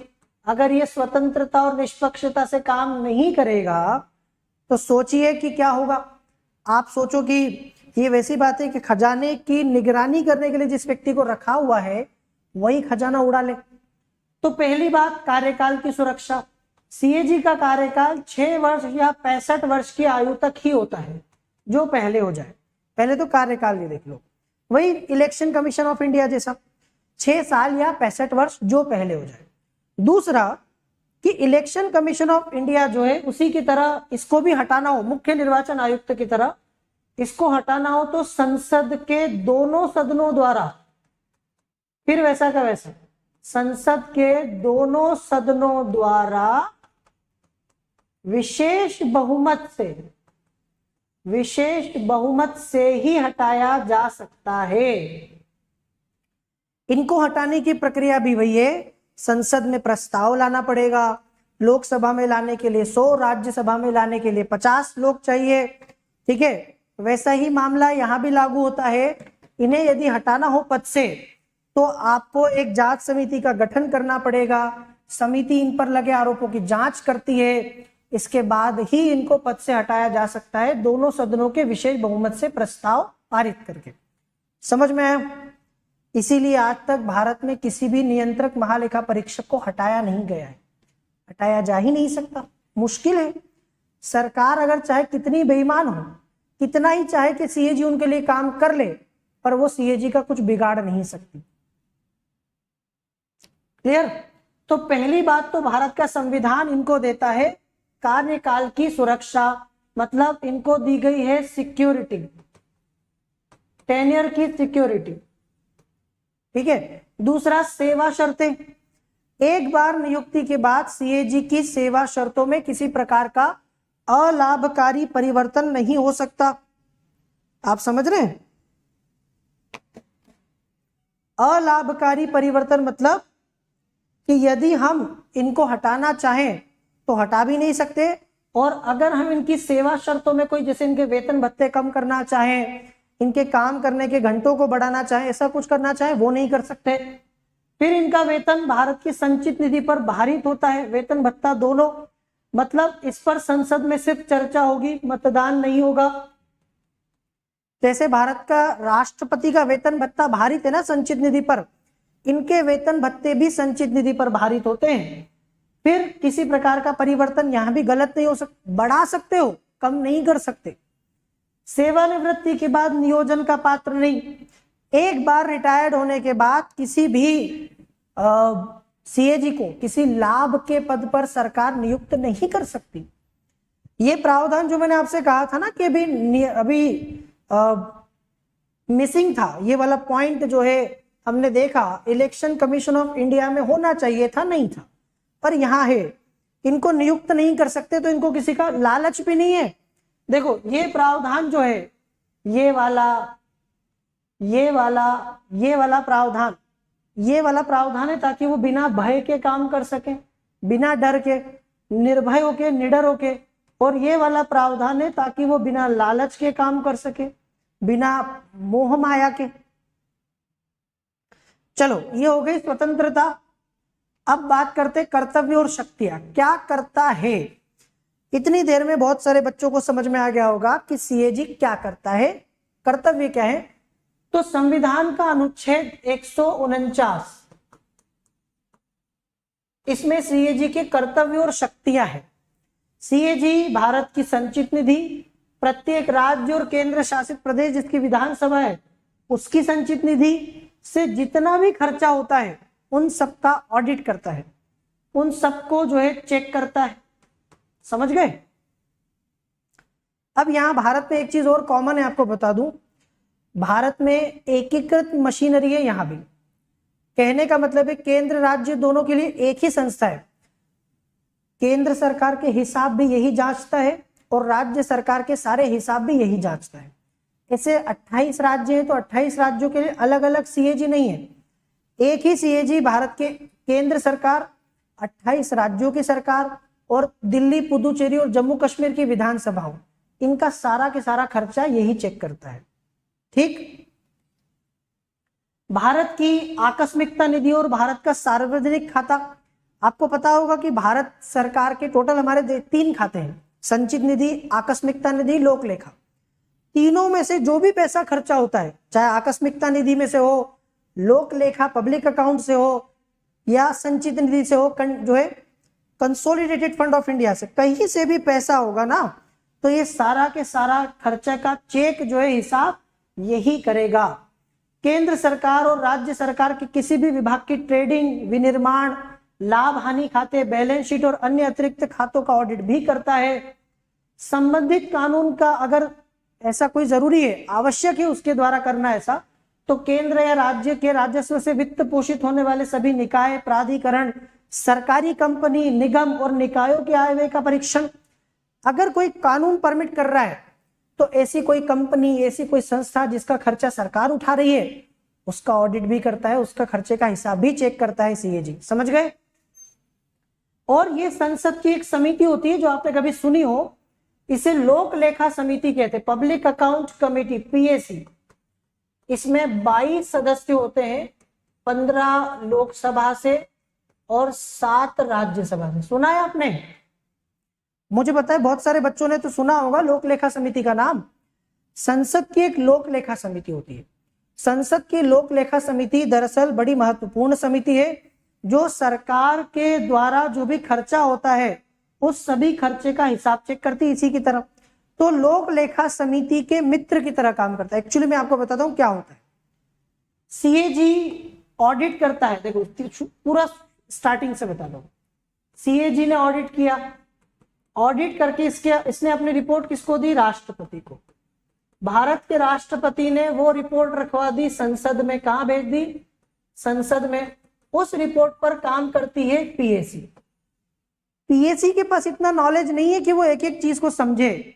लोक लेखा समिति जो है उसको ये मदद करता है, दरअसल सारा काम ये करके दे देता है, बस खाली इसकी जो रिपोर्ट है उसको लोक लेखा समिति पढ़ लेती है और उससे वो अपना निष्कर्ष पर पहुंच जाती है। ठीक।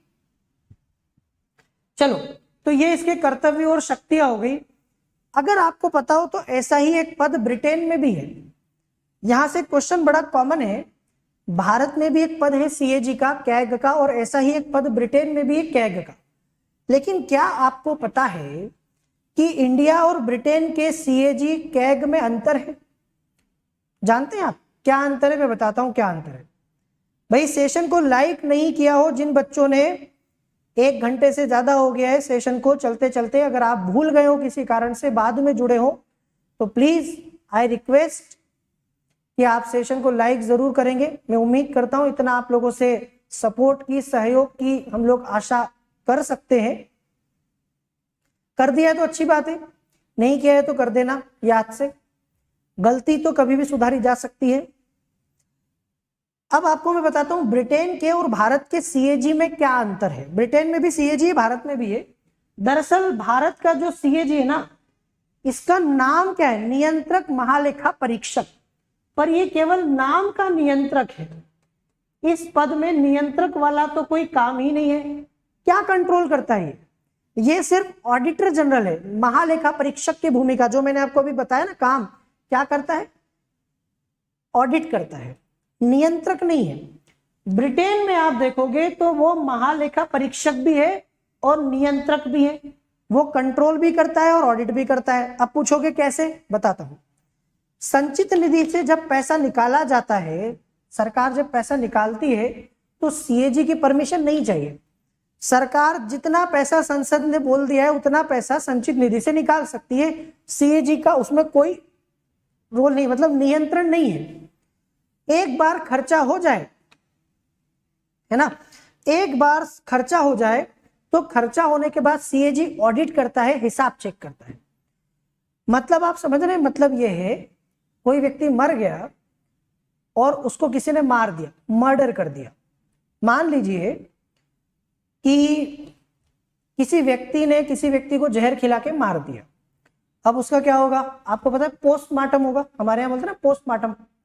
पोस्टमार्टम हुआ, पता चल गया इसको जहर दिया गया, पुलिस ने जहर देने वाले को पकड़ भी लिया, उसको सजा भी हो गई। लेकिन जिसको जहर दिया गया था वो तो मर गया, क्या आप उसको जिंदा कर सकते हो? वो तो गया। जहर देने वाले को आपने सजा भी दे दी, आपने केस भी सॉल्व कर लिया। तो सीएजी का भारत में काम कुछ ऐसा है, ये जहर देने वाले को सजा दिलवा सकता है, पोस्टमार्टम करता है, लेकिन जहर देने से रोक पाया? ब्रिटेन का सीएजी क्या करता है पता है? ब्रिटेन का सीएजी उसको खाने के पहले चेक करवाएगा। जो भी खाना खिलाया जा रहा है उसको चेक करेगा, जहर होगा तो खाने ही नहीं देगा, मतलब पहले ही रोक लिया। पोस्टमार्टम तो बात की बात है ना, जब इंसान मर जाएगा, आपने पोस्टमार्टम कर लिया तो क्या होगा, इससे कुछ नहीं होता। सीएजी भारत में किसी व्यक्ति ने जिसने की धांधली की हो, चोरी की हो, घोटाला किया हो, उसको पकड़ सकता है, उसको जेल भी भेज देगा। हमारी आपकी आत्मा संतुष्ट भी हो जाएगी, हमको खुशी होगी कि चलो जेल हुई भ्रष्टाचारी को, घोटाला करने वाले को जेल हो गई, सजा हो गई, पर इससे आपका और मेरा वो पैसा वापस आ जाएगा क्या? उस व्यक्ति ने लाखों करोड़ रुपए का घोटाला किया, क्या वो लाखों करोड़ रुपए वापस आ पाया? वो नहीं आ पाया, वो तो गया। अब समझे आप मेरी बात? नियंत्रक और महालेखा परीक्षक दोनों होना क्यों जरूरी है? नियंत्रक और महालेखा परीक्षक जब दोनों होता है तो घोटाला भी नहीं होता है, और घोटाला होने के पहले रोक भी सकते हैं। भारत में घोटाला होने से नहीं रोक सकते, घोटाला होने के बाद तुम सामने वाले को सजा दिला दो। समझे कि नहीं? Is that clear? चलो, तो इस तरीके से भारत में सीएजी पैसा खर्च होने के बाद खातों का लेखा जोखा करता है। मतलब ये पोस्ट फैक्टो है, कहने का मतलब है कि ये पोस्टमार्टम जैसा है, ठीक है। मरने के बाद जो है ये सिर्फ परीक्षण कर सकता है, जबकि यूके में, ब्रिटेन में आप सीएजी की मंजूरी के बिना पैसा निकाल भी नहीं सकते। अगर आप पैसा निकाल ही नहीं सकते तो फिर कहां खर्चा करोगे आप? खर्चा बताओ, समझे? तो इस तरीके से भारत में सीएजी और ब्रिटेन की सीएजी में एक अंतर यह है। दूसरा अंतर और बताता हूं, भारत में सीएजी संसद का सदस्य नहीं होता। क्या है, आप मुझे बताओ, क्या हमारा सीएजी सांसद है? नहीं है ना। भारत में सीएजी राजनीतिक पार्टी से नहीं होता, चुनाव नहीं लड़ता, संसद का सदस्य नहीं होता। लेकिन ब्रिटेन में होता है, ये नोट कर लेना। ब्रिटेन में सीएजी हाउस ऑफ कॉमन्स का, जो उनका निचला सदन है, उसका सदस्य होता है। हाउस ऑफ कॉमन्स का मतलब वो एक सांसद है, वहां पर मेंबर ऑफ पार्लियामेंट है। ये अंतर भी है। भारत और ब्रिटेन के सीएजी में दो अंतर है। पहला, हमारा सीएजी सिर्फ एजी है, सी नहीं है, मतलब कंट्रोलर नहीं है, ऑडिटर जनरल है। ब्रिटेन में वो पूरा सीएजी है, कंट्रोलर भी है, ऑडिटर जनरल भी है। और भारत का सीएजी संसद का सदस्य नहीं होता, जबकि ब्रिटेन में सीएजी संसद का सदस्य होता है। हमारे यहाँ मालूम है, हमारे यहाँ क्या बोलेंगे, हमारे यहाँ ये सीएजी नहीं एजी है, जबकि ब्रिटेन में ये पूरा सीएजी है। समझ गए? चूंकि ये पद अंग्रेजों के काल से चला आ रहा है, अंग्रेजों के जमाने में बनाया गया था, इसीलिए हम इसको सीएजी कहते हैं, वरना सी वाला कोई काम ये करता नहीं है। ठीक है, आ रहा है समझ में कि नहीं आ रहा है? देखो ये जो मैं आपको बता रहा हूं बड़े इंपॉर्टेंट पॉइंट्स है, ये सारे पॉइंट्स एग्जाम में आते हैं। चलो अब इसकी आलोचना भी होती है, कई लोग कहते हैं कि ये पद बेकार है, फेंक दो इसको, ठीक है, किसी काम का नहीं है। क्यों नहीं है? पहला तो ये अंग्रेजों के जमाने से चला रहा है, औपनिवेशिक शासन की विरासत, मतलब तुम ढो रहे हो अभी भी गुलामी को। दूसरा, निर्णय लेने और काम करने की इच्छा खत्म कर देता है। ये बात कहीं भी कभी सही भी होती है। अगर आपके सर के ऊपर तलवार लटकती रहो ना, तो आपका काम करने में मन भी नहीं लगेगा। आप गलत काम नहीं कर रहे हैं, पर सही काम करने में भी मन नहीं लगेगा। मान लीजिए आप बहुत अच्छा खाना बनाते हैं, ठीक है, ऐसा खाना कि आपके हाथ का खाना खा के लोगों को मजा आ जाता है, कहते ना उंगलियां चाटते रह जाते, और बड़ा टेस्टी खाना आप बनाते हैं। किसी दिन कोई आपके घर पे खाना खाने आया और आपकी तारीफ इतनी हो गई कि आपको खाना अच्छा बनाना ही है, इज्जत का सवाल है, नहीं तो कहेगा कि झूठ बोल रहे थे। अगर खाना अच्छा नहीं बना तो आपके सर पे यहाँ पे गन रख दी गई, ठीक है, जैसे अगर खाना खराब बना शूट कर देंगे, गोली चला दी जाएगी, मार देंगे। अब आपका ध्यान खाना बनाने से ज्यादा उस बंदूक के ऊपर होगा, गन के ऊपर होगा, और आप अच्छा खाना बना ही नहीं सकते उस दिन, ध्यान ही नहीं है आपका। अगर सीएजी होता है ना, तो कई बार सीएजी इतना ज्यादा आतंकित कर देता है सरकारी विभागों को कि वो काम कर भी नहीं सकते, खौफ में रहते हैं, कहीं कुछ उल्टा सुल्टा हो गया, सीएजी उनका गला पकड़ लेगा आके, जबकि उनकी गलती ही नहीं है। कहते हैं ना गेहूं के साथ घुन भी पिसती है।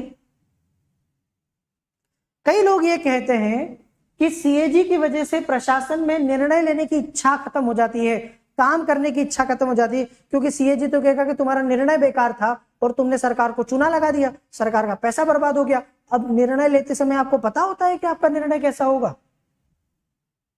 बताओ, कई बार क्या मेरे और आपके निर्णय खराब नहीं होते? हम मार्केट जाते हैं, कई बार ठगा जाते हैं, हमें बेवकूफ बना के लोग कोई ऐसी सामान दे देते हैं जो घटिया क्वालिटी का होता है, खराब होता है। मेरे साथ तो अक्सर ऐसा होता है कि मैं फ्रूट्स लेके आता हूँ, घर में लाता हूँ, खराब निकल जाते। कई बार ऐसा होता है कि मैं कोई सामान लेके आता हूँ लेकिन घर वाले उसमें नुस्खे निकाल देते हैं। तो अब घर वाले तो कहेंगे कि तुमने चूना लगा दिया, तुमने हमारे पैसे बर्बाद कर दिए, तुम जो है घटिया सामान लिया है, इस आधार पे क्या मुझे सजा होनी चाहिए? बताइए मुझे एक बात बताओ, क्या इस आधार पर आप मुझे फांसी दोगे? अगली बार बताओ, अगली बार आपका मन ही नहीं करेगा करने का। मैं आज भी घर में सब्जी लेके जाता हूं ना, कभी, वैसे बहुत कम मैं ऐसा करता हूं, लेकिन कभी अगर मान लो कि मैं सब्जी लेके जाता हूं और घर वालों को पसंद ही नहीं आती, उन्हें लगता है कि मुझे सब्जी खरीदना नहीं आती, मैं फ्रेश सब्जी में और पुरानी सब्जी में फर्क नहीं कर पाता, या उन्हें लगता है कि मैं कभी कभी सब्जी अच्छी ले आया तो भाव नहीं कर पाता, मैं जो है मार्केट में जो भाव बोलते हैं उस भाव पे खरीद लेता हूं। अब अगली बार से घर वाले कई बार कहते सब्जी लेके आना, मैं मना कर देता हूं, मैं नहीं ला रहा, मैं लेके आऊंगा आपको जमेगा ही नहीं। आए समझ में कि नहीं आया? आपके साथ होता है ऐसा कि आप कुछ खरीद के लेके जाओ, घर वाले उसमें कमियां निकाले या उसे महंगा बताए, वो उससे महंगा लेकर आएंगे। कभी कभी ऐसा होता है कि वो आपसे भी महंगा लेकर आते हैं, पर जब आप उनसे कहते हो ना कि इससे सस्ता तो मैं ले आया था, तो पता है वो क्या कहते हैं? क्वालिटी देखो, तुम जो क्वालिटी के लेकर आए थे उससे अच्छी क्वालिटी की। वो कभी एक्सेप्ट नहीं करेंगे कि वो महंगा लेकर आए। सीएजी के साथ ऐसे ही है, सीएजी यही काम करता है और इस वजह से प्रशासन में लोग काम करने की इच्छा खत्म हो जाती है। दूसरा, कई लोग कहते हैं कि सीएजी को प्रशासन के बारे में तो कुछ पता ही नहीं है। सीएजी जो है वो ऑडिट कर सकता है, आप समझ रहे हैं? सीएजी ऑडिट कर सकता है, लेकिन सीएजी जो है प्रशासन के बारे में क्या जानता है? एक प्रशासक ही प्रशासन के बारे में जानता है, और ऑडिट करने का प्रशासन से कोई लेना देना नहीं है, तो इसीलिए ये कोई सही काम नहीं कर रहा। फिर लेखा परीक्षण और प्रशासन दोनों अलग चीजें हैं। दूसरा, इसको विभागों की कोई विशेषज्ञता या नॉलेज नहीं है, हर विभाग का अपना मामला होता है। इस तरीके से सीएजी जो है, सीएजी की आलोचना भी हमारे यहाँ पर की जाती है। चलो अगला पद बड़ा अच्छा है। यहां से यूपीएससी ने पिछले कुछ सालों में काफी क्वेश्चन पूछे, क्या आप जानते हो? 2014 का पेपर उठा के देखिए, यूपीएससी का 2013 का प्रीलिम्स का पेपर देखिए, पिछले 2-1 साल पहले भी यहां से क्वेश्चन आया है। और ये पद जो है, ये पद है अटॉर्नी जनरल ऑफ इंडिया का। ये पद संघ की कार्यपालिका में आता है। ये पद भारत के संविधान के अनुच्छेद 76 के द्वारा सृजित किया गया है और इसे हिंदी में बोलते हैं भारत का महान्यायवादी। चलो, तो अब हम बात करेंगे भारत के अटॉर्नी जनरल ऑफ इंडिया के बारे में। अगला संवैधानिक पद हमारा आज का महान्यायवादी का है। इंट्रोडक्शन मैंने आपको दे दिया है, भाग 5 में जाइए, अनुच्छेद 76 में जाइए, इसी में इस पद का जिक्र किया गया है, भारत के महान्यायवादी का। यह पद देश का सबसे बड़ा सर्वोच्च कानूनी अधिकारी होता है। अगर हम देश के सबसे बड़े कानूनी अधिकारी की बात करें तो पहले नंबर पर नाम आता है अटॉर्नी जनरल ऑफ इंडिया का। ठीक है, क्या करता है बताऊंगा मैं भी। संवैधानिक पद है, बता ही दिया, संविधान में संवैधानिक पद है। और आता कहां है? संघ की कार्यपालिका। संघ की कार्यपालिका में जैसे राष्ट्रपति आते हैं, उपराष्ट्रपति आते हैं, प्रधानमंत्री मंत्रिपरिषद आती है। तो जैसे अभी तक आप देख रहे होते ना, सीएजी निष्पक्ष था, इलेक्शन कमीशन निष्पक्ष था, अटॉर्नी जनरल निष्पक्ष नहीं होता। अटॉर्नी जनरल ऑफ इंडिया सरकार का ही व्यक्ति होता है, सरकार के लिए काम करता है, सरकार का ही व्यक्ति होता है। ये निष्पक्ष नहीं होता है, दरअसल ये सरकार के लिए ही काम करता है। ठीक है, ये कोई निष्पक्ष आदमी नहीं है, इसलिए इसके लिए आप ऐसे कोई प्रावधान नहीं देखोगे। तो इसके प्रावधान देखो, सबसे पहले नियुक्ति। भारत के महान्यायवादी की नियुक्ति भी भारत के राष्ट्रपति ही करते हैं। जितने भी पद मैं आपको बताया हूं और आगे भी हम लोग देखते हैं, बड़े बड़े संवैधानिक पद, गैर संवैधानिक पद, सब पर नियुक्ति ऑलमोस्ट राष्ट्रपति के द्वारा की जाती है। तो इसमें कोई परेशानी वाली बात नहीं है। किसको करते हैं पहले मैं आपको बताता हूं। योग्यता, कौन व्यक्ति इस पद का योग्य है, ये पद की योग्यता रखता है? ऐसा कोई व्यक्ति जो कि सुप्रीम कोर्ट का जज बनने की योग्यता रखता हो। सुप्रीम कोर्ट का जज बनने की योग्यता रखता हो। सुप्रीम कोर्ट का जज कौन बन सकता है, उसकी योग्यता पता है आपको? भारत के सर्वोच्च न्यायालय में यदि किसी व्यक्ति को न्यायाधीश बनना हो तो क्या योग्यताएं हैं? देखो, सुप्रीम कोर्ट ऑफ इंडिया में जज बनना हो तो आपको कम से कम पहले तो भारत का नागरिक हो। यदि आप भारत के नागरिक नहीं हो तो नहीं बन सकते। दूसरी योग्यता, कम से कम 5 वर्षों तक आप हाई कोर्ट के जज रहे हो, चाहे एक में रहे हो चाहे एक से ज्यादा में रहे हो मिला के, या फिर आप 10 सालों तक हाई कोर्ट में वकालत कर चुके हो, वकील रहे हो, या आप भारत के राष्ट्रपति की नजर में कानून के जानकार हो, प्रख्यात विधिवेत्ता। समझ गए? ये व्यक्ति ही भारत में सुप्रीम कोर्ट का जज बन सकता है। ये योग्यता में से होना चाहिए आपके पास। और जो योग्यता सुप्रीम कोर्ट का जज बनने की है वही योग्यता अटॉर्नी जनरल ऑफ इंडिया बनने की भी है। यदि आप सुप्रीम कोर्ट के जज नहीं बन सकते, आप अटॉर्नी जनरल नहीं बन सकते। ठीक है, आ गया समझ में? चलो, ये तो मैंने आपको बता दिया कि योग्यता क्या होती है इस व्यक्ति की। कार्यकाल कितना होता है? तो जैसे अभी तक हम देख रहे थे 6 साल 65 साल, कुछ भी नहीं है। दरअसल महान्यायवादी का कार्यकाल फिक्स नहीं होता, फिक्स नहीं है। संविधान ने राष्ट्रपति पर तय कर छोड़ रखा है। इसको कहते हैं राष्ट्रपति के प्रसाद पर्यंत। कहने का मतलब यह है कि जब तक राष्ट्रपति चाहे वो पद पर रह सकता है, जब चाहे हटा सकता है, जितने दिन चाहे रख सकता है। ठीक है, ऐसा कोई 4 साल 5 साल 6 साल का फिक्स नहीं है। भारत के राष्ट्रपति नियुक्ति के समय ही तय कर देते हैं कितने साल के लिए नियुक्त किया जा रहा है, चाहे तो आगे भी बढ़ा सकते हैं और जब चाहे तब हटा भी सकते हैं। ये होता है प्रसाद पर्यंत का सिद्ध। इसके लिए कोई आधार नहीं है कि कोई कारण होना जरूरी है। फिर कभी भी राष्ट्रपति उसको पद से हटा सकते हैं, या वो कभी भी अपना त्यागपत्र देना चाहे कि मैं थक गया आप लोगों के लिए काम करते करते, आपकी सेवा करते करते, अब नहीं बन रहा, तो वो अपना इस्तीफा भी राष्ट्रपति को सौंप सकते हैं। ठीक, अब बात करते हैं वेतन। क्या वेतन है वो भी निर्धारित नहीं है। दरअसल अटॉर्नी जनरल ऑफ इंडिया का कोई वेतन नहीं होता एक्चुअली, उसको पारिश्रमिक दिया जाता है। जैसे कोई काम के एवज में मेहनताना होता है ना, आपने कोई वकील किया तो आप उस वकील को सैलरी देते हो कि फीस देते हो, क्या देते हो बताओ एक बात। अगर कोई केस आपका चल रहा है और वो आपका वकील आपने किया है, तो आप वकील को सैलरी नहीं देते हो, आप उसको फीस देते हो, है ना, जो भी फीस तय की गई।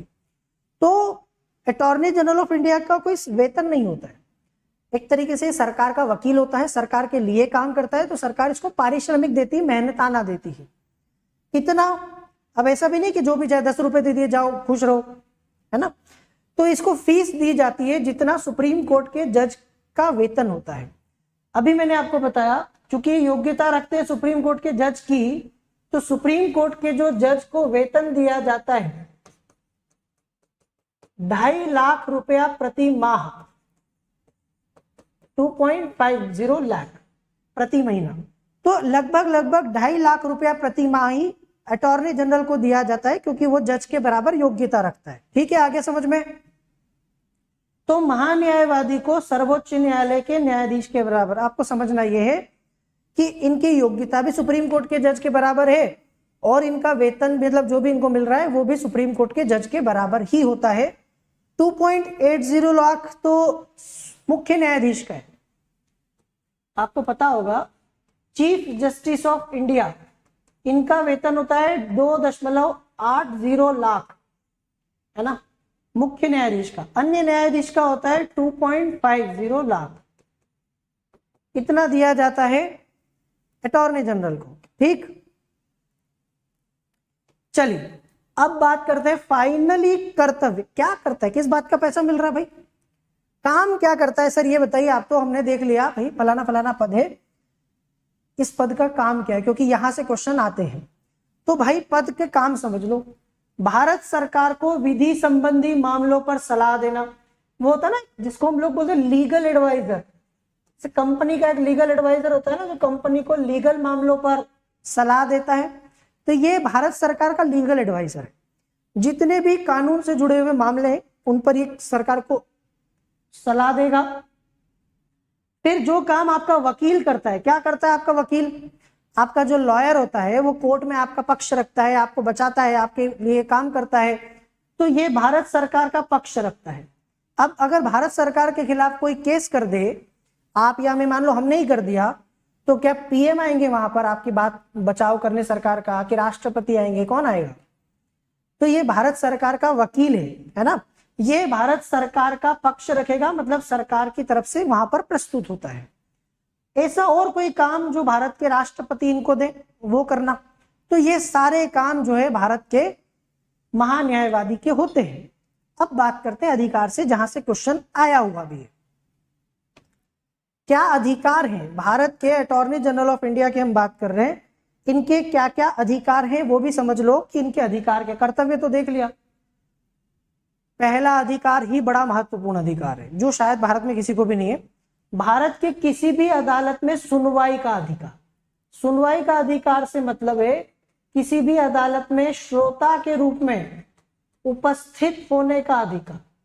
मतलब ये व्यक्ति किसी भी केस में जाके वहां पर बैठ के सुन सकता है। आपको लग रहा होगा ये कोई बड़ी बात है, ये बहुत बड़ी बात है। मूवी में तो आप कुछ और ही देखते हो, अदालत की कार्रवाई चल रही है, जज ऑर्डर कर रहा है, एक कटघरे में मुलजिम खड़ा है, एक कटघरे में गवाह आ रहे हैं, दोनों पक्ष के वकील एक दूसरे के साथ तारीख पे तारीख डायलॉग बाजी कर रहे हैं, जनता जनार्दन बैठ के वहां पर तालियां बजा रही है, फैसले को सुनने की प्रतीक्षा कर रही है, बड़े ध्यान से सारी बातों पर चर्चा हो रही है। ऐसा कुछ भी नहीं होता, ऐसी अदालतें भरी हुई नहीं रहती। ठीक है, ऐसे कोई भी उठ के अदालत में चले नहीं जा सकता। अदालत में जाके कार्यवाही सिर्फ वही व्यक्ति देख सकता है अदालत की जो अदालत मंजूर करे, जिसको आने दे, या जो उस केस से जुड़ा हो। यदि आप केस से जुड़े हुए नहीं हैं, आपका कोई लेना देना नहीं है, तो अदालत की कार्यवाही टाइम पास की जगह नहीं है। अगर ऐसा होता, सोचो, तो भारत में कितने सारे लोग जो है अदालत में जाके टाइम पास कर रहे होते अपना, कोई काम ही नहीं है, चलो आज क्या करें, चलो आज हाई कोर्ट में चलते, कोई ना कोई केस तो चल ही रहा होगा, सुनेंगे बैठ के आराम से, वहां एसी की हवा खाएंगे, आराम से बैठे रहेंगे, गर्मी बहुत है और मजा भी आएगा, एंटरटेनमेंट भी होगा। जिस देश में आपने देखा होगा कि जेसीबी जैसे छोटे छोटे वाहन अगर काम कर रहे होते हैं और लोगों के पास फालतू समय होता है तो वो उसको भी देखने लगते हैं। कहीं नाले की खुदाई हो रही है, कहीं कंस्ट्रक्शन का काम हो रहा है, लोग खड़े होकर तमाशा देखने लग जाते हैं। सोचो अदालत में क्या होगा, भारत की आधी जनसंख्या तो अदालतों में पाई जाएगी। एक समय ऐसा था कि रेलवे प्लेटफॉर्म पर बहुत सारे लोग फालतू बैठा करते थे, ऐसे टाइम पास किया करते थे, तो प्लेटफॉर्म टिकट का कॉन्सेप्ट लाया गया ताकि प्लेटफॉर्म पर बिना काम का कोई फालतू व्यक्ति आके ना बैठे। नहीं तो भारत में रेलवे प्लेटफॉर्म पर ही लोग टाइम पास किया करते थे, कुछ काम नहीं होता था तो ट्रेन के आते जाते हुए ट्रेन के डब्बे गिना करते थे, पिछली वाली में तो 15 थे, इस बार में तो 17 आ गई, ये तो बड़ी वाली ट्रेन है, वो वाली ट्रेन तो बहुत छोटी है। अच्छा राजधानी आ गई है क्या? एक समय लोगों ने ऐसे भी टाइम पास किया है हमारे देश में। अब आप सोचो, ऐसे तो फिर कोई भी चला जाएगा और कोई भी टाइम पास करेगा, ये नहीं कर सकते, समझे आप? अदालत की कार्यवाही में ऐसे जाके बैठने का अधिकार हर किसी का नहीं होता, लेकिन हाँ अटॉर्नी जनरल ऑफ इंडिया को है। किसी भी कोर्ट में भारत में किसी भी केस में मामले में जाके वो सुनवाई कर सकते हैं। ठीक है, आ रहा है समझ में कि नहीं? चलो फिर संसद के दोनों सदनों में बोलने और कार्यवाही में भाग लेने का अधिकार। आपको बता दूं, संसद में ऐसे हर कोई जाके बोल नहीं सकता, ये मंत्रियों के अधिकार होते हैं आमतौर पर कि एक मंत्री संसद के दोनों सदनों की कार्यवाही में भाग ले सकता है, बोल सकता है। वैसे ही अटॉर्नी जनरल का अधिकार है कि वो संसद के दोनों सदनों में बोल सकता है, कार्यवाही में भाग ले सकता है, पूरा अधिकार है उसको। वो संसद की किसी समिति का सदस्य भी हो सकता है। अटॉर्नी जनरल ऑफ इंडिया जो है ना, संसद की किसी समिति का, ये क्वेश्चन में भी आया यूपीएससी में। आप यूपीएससी प्रीलिम्स 2013 के पेपर में देखोगे, ये क्वेश्चन यहां से आया था कि क्या अटॉर्नी जनरल संसद की किसी समिति का सदस्य हो सकता है? वो किसी समिति का सदस्य हो सकता है, उसमें बोल भी सकता है, भाग ले सकता है, उसकी कार्यवाही में भी वोट नहीं दे सकता। आपको बस इतना ध्यान रखना है कि एक काम वो नहीं कर सकता, मतदान नहीं कर सकता संसद के किसी भी सदन में, क्योंकि वो सदस्य नहीं है। वो बैठक में भाग ले सकता है, बोल सकता है, समिति का सदस्य हो सकता है, लेकिन वोट नहीं कर सकता। वोट सिर्फ संसद के सदस्य कर सकते हैं। आगे समझ में? तो ये जो अधिकार है ना अटॉर्नी जनरल ऑफ इंडिया के, ये भारत में सिर्फ मंत्रियों को प्राप्त है भाई, मंत्रियों को, कि वो दोनों संसद में जो है सदन में जा सकते हैं संसद के। तो ये बड़े अधिकार हैं जो भारत में महान्यायवादी को है। लेकिन इस पद से जुड़े हुए कुछ मर्यादाएं भी हैं। आपको मैं इस पद की मर्यादाएं भी बता देता हूं, क्या क्या मर्यादा है जो इस पद से जुड़ी हुई है। पहली, भारत सरकार के खिलाफ कोई सलाह या विश्लेषण नहीं कर सकता। मतलब भारत सरकार को सलाह देने का काम है, भारत सरकार के खिलाफ किसी को सलाह नहीं दे सकता। मतलब जिस थाली में खाना उसी में छेद करना, सरकार के लिए काम करना है, सरकार के खिलाफ काम नहीं कर सकते। तो भाई नैतिकता भी यही बोलती है ना कि सरकार के लिए काम करो, सरकार के खिलाफ कैसे कर सकते हो आप? फिर जिस मामले में भारत सरकार की ओर से पेश होना है वहां पर कोई टिप्पणी नहीं कर सकता, सरकार का पक्ष रखना है बस, सरकार जो कह रही है वही करना है, अपने मन से ज्यादा नहीं। कहीं लोग डेढ़ अक्कल लगाते हैं, कुछ लोग होते हैं आप इन्हें भेजो कुछ और बोल के और वहां जाके कुछ और बोलते हैं। अपने मन से कुछ नहीं लगाना है, जितना भी आपको सरकार ने कहा वही आप चीजें करना है आपको। बिना भारत सरकार की अनुमति से किसी आपराधिक मामले में किसी व्यक्ति का बचाव नहीं कर सकता। अब एक क्वेश्चन यहां पर बनता है, क्या अटॉर्नी जनरल कोई निजी केस हाथ में ले सकता है? जैसे मान लो मैं चाहता हूं कि मेरा कोई केस चल रहा है, मेरे मामले में अटॉर्नी जनरल ऑफ इंडिया जाके बात करे। अब वो तो सरकार के लिए काम करता है, क्या मेरा केस हाथ में ले सकता है? क्या वो कोई निजी प्रैक्टिस कर सकता है? तो इसका आंसर है बिल्कुल कर सकता है। उसको रोका नहीं गया। वो सरकारी कर्मचारी थोड़ी आपके, जैसे सरकारी कर्मचारी क्या होता है, कि वो सरकारी कर्मचारी सरकार के लिए फुल टाइम काम करता है, रिटायरमेंट तक काम करता है। इसका काम ऐसा नहीं है, ये सरकार से सैलरी नहीं लेता है, ये तो परिश्रमिक लेता है, मेहनताना लेता है। ये सरकार का कोई फुल टाइम कर्मचारी भी नहीं है, फुल टाइम वकील भी नहीं है, थोड़े दिन तक रहेगा फिर दूसरा अटॉर्नी जनरल आ जाएगा। तो ये निजी प्रैक्टिस कर सकता है, बट सरकार की परमिशन से। अगर सरकार इसको अनुमति दे तो ये किसी व्यक्ति का केस लड़ भी सकता है और उसका बचाव भी कर सकता है। आगे समझ में? बिना सरकार की अनुमति के किसी कंपनी, किसी परिषद का डायरेक्टर नहीं बन सकता, निदेशक नहीं बन सकता। अगर इसको किसी कंपनी में डायरेक्टर बनाया जा रहा है, निर्देशक बनाया जा रहा है, तो सरकार की परमिशन के बिना नहीं बन सकता। आ रहा है समझ में? तो वो सरकार का कोई पूर्णकालिक वकील नहीं है, जो मैंने आपसे कहा था कि कोई सरकारी कर्मचारी नहीं है जो हमेशा सरकार के लिए काम करेगा। वो तो बस सरकार के लिए कुछ समय के लिए काम करता है और वापस चला जाता है। इसीलिए निजी प्रैक्टिस कर सकता है, प्राइवेट प्रैक्टिस जिसको बोलते हैं ना, प्राइवेट प्रैक्टिस कर सकता है। ठीक है, ये क्वेश्चन याद होना चाहिए आपको कि क्या वो निजी प्रैक्टिस कर सकता है कि नहीं कर सकता है, कैसे कर सकता है, आदि आदि। यहां तक समझ गए भाई? देखो, आज कुछ बड़े अच्छे हमने अभी तक पढ़े हैं आयोग। ऐसा ही एक आयोग और है, मैं आपको बता दूं, महाधिवक्ता, अनुच्छेद 165। मैं आपको यही बता देता हूं, संविधान का जो अनुच्छेद है, अनुच्छेद 165, उसमें होता है एक एडवोकेट जनरल, राज्य का महाधिवक्ता। इसकी नियुक्ति राज्यपाल करता है।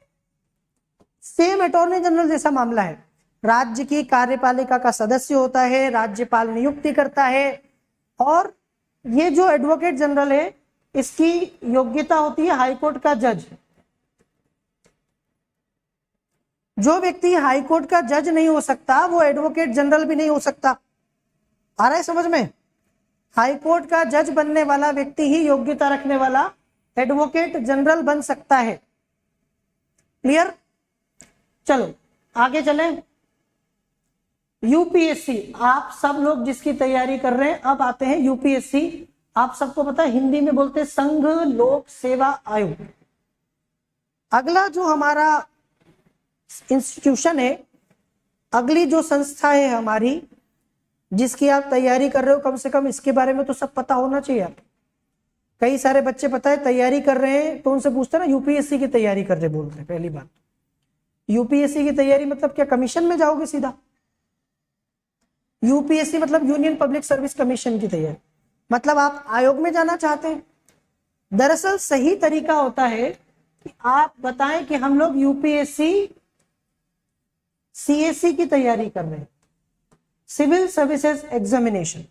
यूपीएससी के द्वारा आयोजित की जाने वाली सिविल सर्विसेज एग्जामिनेशन, हम लोग सिविल सेवा की तैयारी कर रहे हैं। यूपीएससी जो कंडक्ट करवाता है, आयोजित करवाता है, संस्था है यूपीएससी, और परीक्षा का नाम है सीएससी, है ना? अब थोड़ा सा यूपीएससी के बारे में भी जान लो, क्योंकि ये आपको पता होना चाहिए। ऐसी तो यूपीएससी बहुत सारी एग्जाम करवाता है, कंडक्ट, सबकी एग्जाम की तैयारी तो आप नहीं कर रहे हो ना, तो सो बी स्पेसिफिक, जिसकी कर रहे हो तैयारी उसी का नाम बता। अब यूपीएससी है क्या? यूपीएससी भारत सरकार का केंद्रीय भर्ती अभिकरण है, मतलब एजेंसी है जो सरकार के लिए रिक्रूटमेंट करती है। समझ गए? जैसे भारत सरकार को भी योग्य और दक्ष कर्मचारियों की आवश्यकता है, ऐसे कर्मचारी जो सरकार के महत्वपूर्ण कामों को कर सके, महत्वपूर्ण पदों पर काम कर सके, दायित्व का निर्वहन कर सके। पर सरकार के पास इतना समय थोड़ी है कि सरकार जो है वो तय करेगी। अब इन्हें चाहिए योग्य कर्मचारी जो कि इनका काम कर सके। ये काम कौन करेगा? ये काम कोई ऐसी संस्था कर सकती है जो स्वतंत्र हो। समझ में आया? इन पदों पर नियुक्त होने के लिए कई सारे लोग प्रयास कर रहे होते हैं। अच्छा एक बात बताइए मुझे कमेंट में, क्या आपको पीछे कोई बैकग्राउंड आवाज आ रही है क्या? यहाँ थोड़ा सा पास में काम शुरू हुआ है अभी, क्या आपको कोई आवाज तो नहीं आ रही है? किसी तरह का नॉइज डिस्टरबेंस तो नहीं हो रहा है?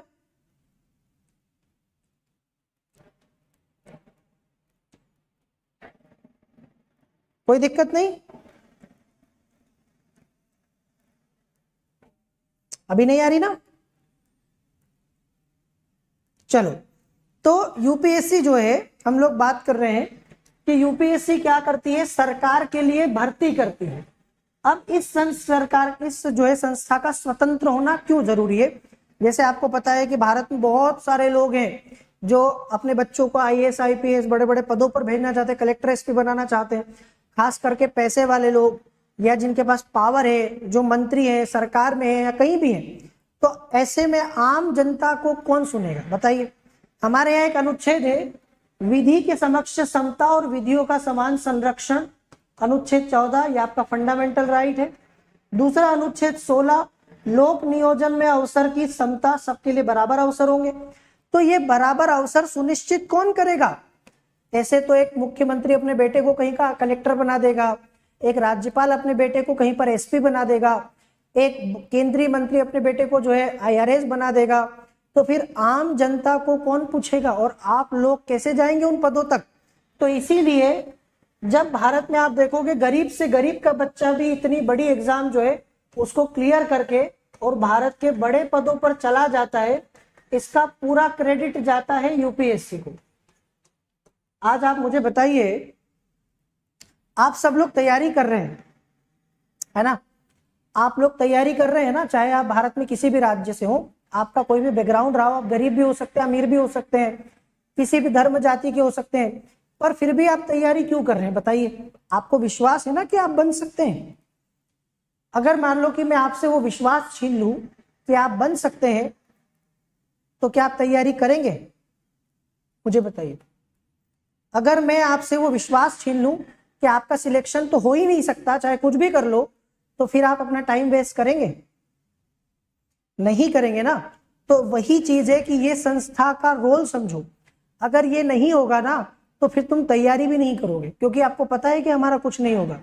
आज जो आपके दिल में, आपके सपनों में जो ख्वाब पल रहे हैं, आपके जीवन में आपने जो लक्ष्य बनाया और जिसको पास करने का आप सोच रहे हो, वो it's all just because of this institution, इस संस्था की वजह से। क्यों?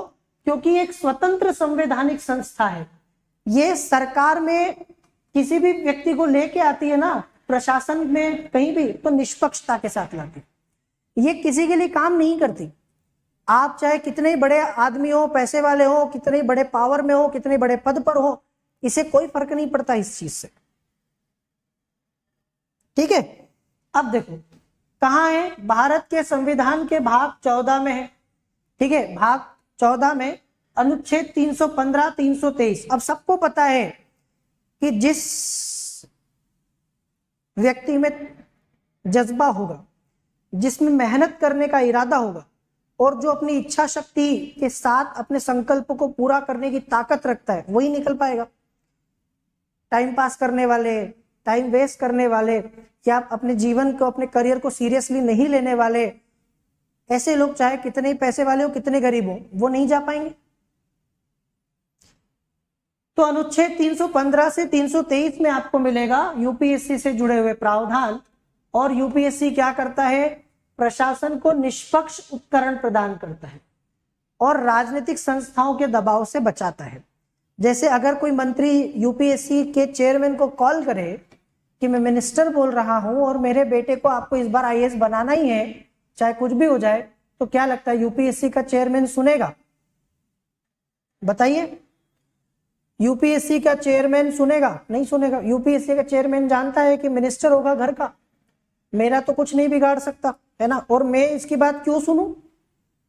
बस यही चीज, ये राजनीतिक संस्थाओं के दबाव से बचा लेता है इन सारी चीजों को। और ये गुण दोष के आधार पर भर्ती, मतलब जिसको बोलते हैं ना मेरिट सिस्टम। मेरिट सिस्टम आप सभी को पता है। इस साल जिस व्यक्ति ने अभी कुछ समय पहले टॉप किया यूपीएससी का, 2023 का रिजल्ट आया, आप सबने उस व्यक्ति का नाम टीवी पे, अखबारों में, सोशल मीडिया पर, वीडियोस में, रील्स में, सब जगह देखा है। मिस्टर आदित्य श्रीवास्तव जो रैंक 1 लेकर आए हैं, क्यों लेकर आए हैं? उनके परिवार का बैकग्राउंड था, उनका कोई कनेक्शन है, उन्होंने कुछ ऐसा नहीं, सबको पता है कि वो रैंक 1 है तो किस लिए है? अपनी योग्यता के दम पर। मेरिट सिस्टम है, मेहनत करके, अंक लाके, अर्जित करके वो व्यक्ति आज टॉपर बन गया। उनसे ज्यादा पैसे वालों के बेटे, उनसे ज्यादा संसाधनों वालों के बेटे हो सकता है नीचे के रैंक पर हो या उस पूरी लिस्ट में ही ना हो, क्योंकि ये लिस्ट बनती है मेरिट सिस्टम से। बच्चे देखो, अगर आप लोगों के कभी ऐसा डाउट है ना, कई बार ऐसा मन में डाउट आ जाता है, कई सारे बच्चों के मन में आता है कि यार बड़ी टफ एग्जाम है, हर साल लाखों बच्चे देते हैं, हम तो गांव में रहते हैं, हमारे पास तो कोचिंग भी नहीं है, संसाधन भी नहीं है, नोट्स भी नहीं है, हम कैसे निकल पाएंगे, हमारे तो माता पिता भी गरीब है, स्कूल भी सरकारी था। ऐसे कोई अगर आपके मन में क्वेश्चन आए ना, तो एक बात का ध्यान रखना, इस सब का आपके सिलेक्शन से कोई लेना देना नहीं है। इनमें से कोई भी चीज आपको सिलेक्ट होने से नहीं रोक सकती, मतलब ये कोई भी कारण नहीं है आपके सिलेक्ट ना होने का। इन सबके बावजूद भी आपका सिलेक्शन हो जाएगा अगर आप लोगों के अंदर एक ही चीज घूम रही है, बस करना है, करना है, करना है, बस। और जब तक होगा नहीं ना, तब तक छोड़ना नहीं है। जिस दिन आपके मन में ये भाव आ गया ना, तब तक आपको फिर कोई रोक नहीं सकता। चाहे आपके मन में लाख डाउट्स आ रहे हो, लाख सवाल आ रहे हो, लाख आप अपने आप को जो है अंडर एस्टिमेट कर रहे हो, आपको लग रहा है कि हमसे नहीं होगा, कोई फर्क नहीं पड़ता, वो सब फालतू की बातें हैं। मैं आपको सजेस्ट करूंगा कि ये सारी चीजों को दिमाग से निकाल दो, क्योंकि आप जैसे ही लोगों का सिलेक्शन होता आया है, हो भी रहा है और आगे भी होगा। अगर आप एक बार यूपीएससी का लिस्ट देख लो ना, पूरा जो रिजल्ट आता है, तो उस लिस्ट में आप जैसे लोग भरे पड़े, किसी के घर में खाने को नहीं, मतलब हालत यह है कि बरसात में जो है घर में पानी भर जा रहा है, किसी के घर में ये हालत है कि माता पिता भी नहीं है, या माँ है तो पिताजी नहीं है, पिता है तो माँ नहीं है, किसी के साथ ये हालत है कि उसके शरीर का कोई हिस्सा काम नहीं कर रहा है, कोई बड़ी दुर्घटना हो चुकी है उसके साथ। ऐसे भांति भांति के लोग आपको मिलेंगे। कोई ऐसे हैं जिनके पिताजी बहुत बड़े पद पर है, ऑलरेडी आईएएस बने हुए हैं, आईपीएस हैं, मम्मी अच्छे पद पर है, संपन्न परिवार से, कोई उद्योगपति का बेटा है। हर एक पृष्ठभूमि के, हर एक बैकग्राउंड के लोग यहाँ पर आते हैं, सिर्फ गरीब नहीं आते। अगर आपको ऐसा लगता है कि सिर्फ गरीब आते, तो गरीब भी नहीं आते, हर तरह के। भाई एक चीज जो मैंने आपसे कहा ना, जो चीज यूपीएससी आपसे मांगती है, जज्बा, मेहनत और योग्यता, वो आपके अंदर अगर है, तो आप चाहे अमीर हो फिर भी सिलेक्शन होगा, गरीब हो तो भी होगा। ये सब चीजें सोचने का फायदा नहीं है। आपकी जो एनर्जी है ना, वो अपने पढ़ाई पर लगाई, अपनी तैयारी में लगाई, फालतू चीजों में मत लगाई। आप समझ रहे हैं मेरी बात? तो ये जो मैंने आपको बताया, ये मेरिट सिस्टम पर, गुण दोष के आधार पर भर्ती करता है और योग्यतम प्रत्याशियों का चयन करता है। जो जितने बच्चे एग्जाम देते हैं, उन सब में जितने जो योग्य होंगे वो उनका चयन कर लेगा, ठीक है। और दूसरा, लोक सेवा को क्यों चाहिए आपको यूपीएससी? लोक सेवा को राजनीति से अलग रखने के लिए, वरना यहां भी सारा राजनीति वाला मामला होगा। भ्रष्टाचार और भाई भतीजावाद को रोकने के लिए, यहाँ बड़े आदमी अपने बड़े व्यक्ति को जो है बड़े पद पर बैठा हुआ अपने बच्चों को ना ला पाए, अपने सगे संबंधियों को ना ला पाए। लोक सेवा के मामले में सरकार को तकनीकी परामर्श प्रदान करने, ये आवश्यकता है कि हमें यूपीएससी की नीड क्या है, क्यों चाहिए यूपीएससी जैसी संस्था आप लोगों को। अब थोड़ा हिस्ट्री पढ़ते हैं, थोड़ा सा इतिहास, ठीक है। अब मैं आपको बताता हूं यूपीएससी का इतिहास कि कहां से इसकी शुरुआत हुई। आप सबको पता है कि भारत में जब अंग्रेज आए, तो लॉर्ड कार्नवालिस को माना जाता है सिविल सेवा का जनक। आपने पढ़ा होगा ना, सुना है कि नहीं सुना है? 1793 में इसी व्यक्ति ने स्थायी बंदोबस्त की शुरुआत की थी।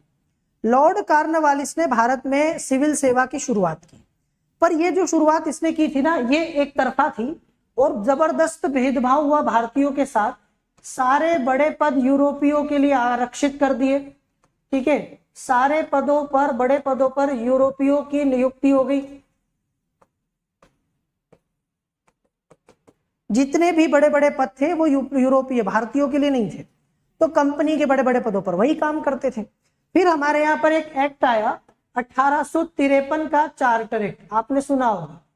और 1853 के चार्टर एक्ट के द्वारा भारत में सिविल सेवा परीक्षा के लिए पहली बार जब ओपन एग्जामिनेशन शुरू हुई, सिविल सेवा के द्वारा नियुक्ति की व्यवस्था की गई। मतलब अब यहाँ पर एक परीक्षा होगी, एक एग्जाम होगी जिसके द्वारा इन पदों पर नियुक्ति होगी। पर यह परीक्षा भारत में नहीं होगी, ये परीक्षा भारत के बाहर कहाँ होती थी? ये परीक्षा लंदन में होती थी।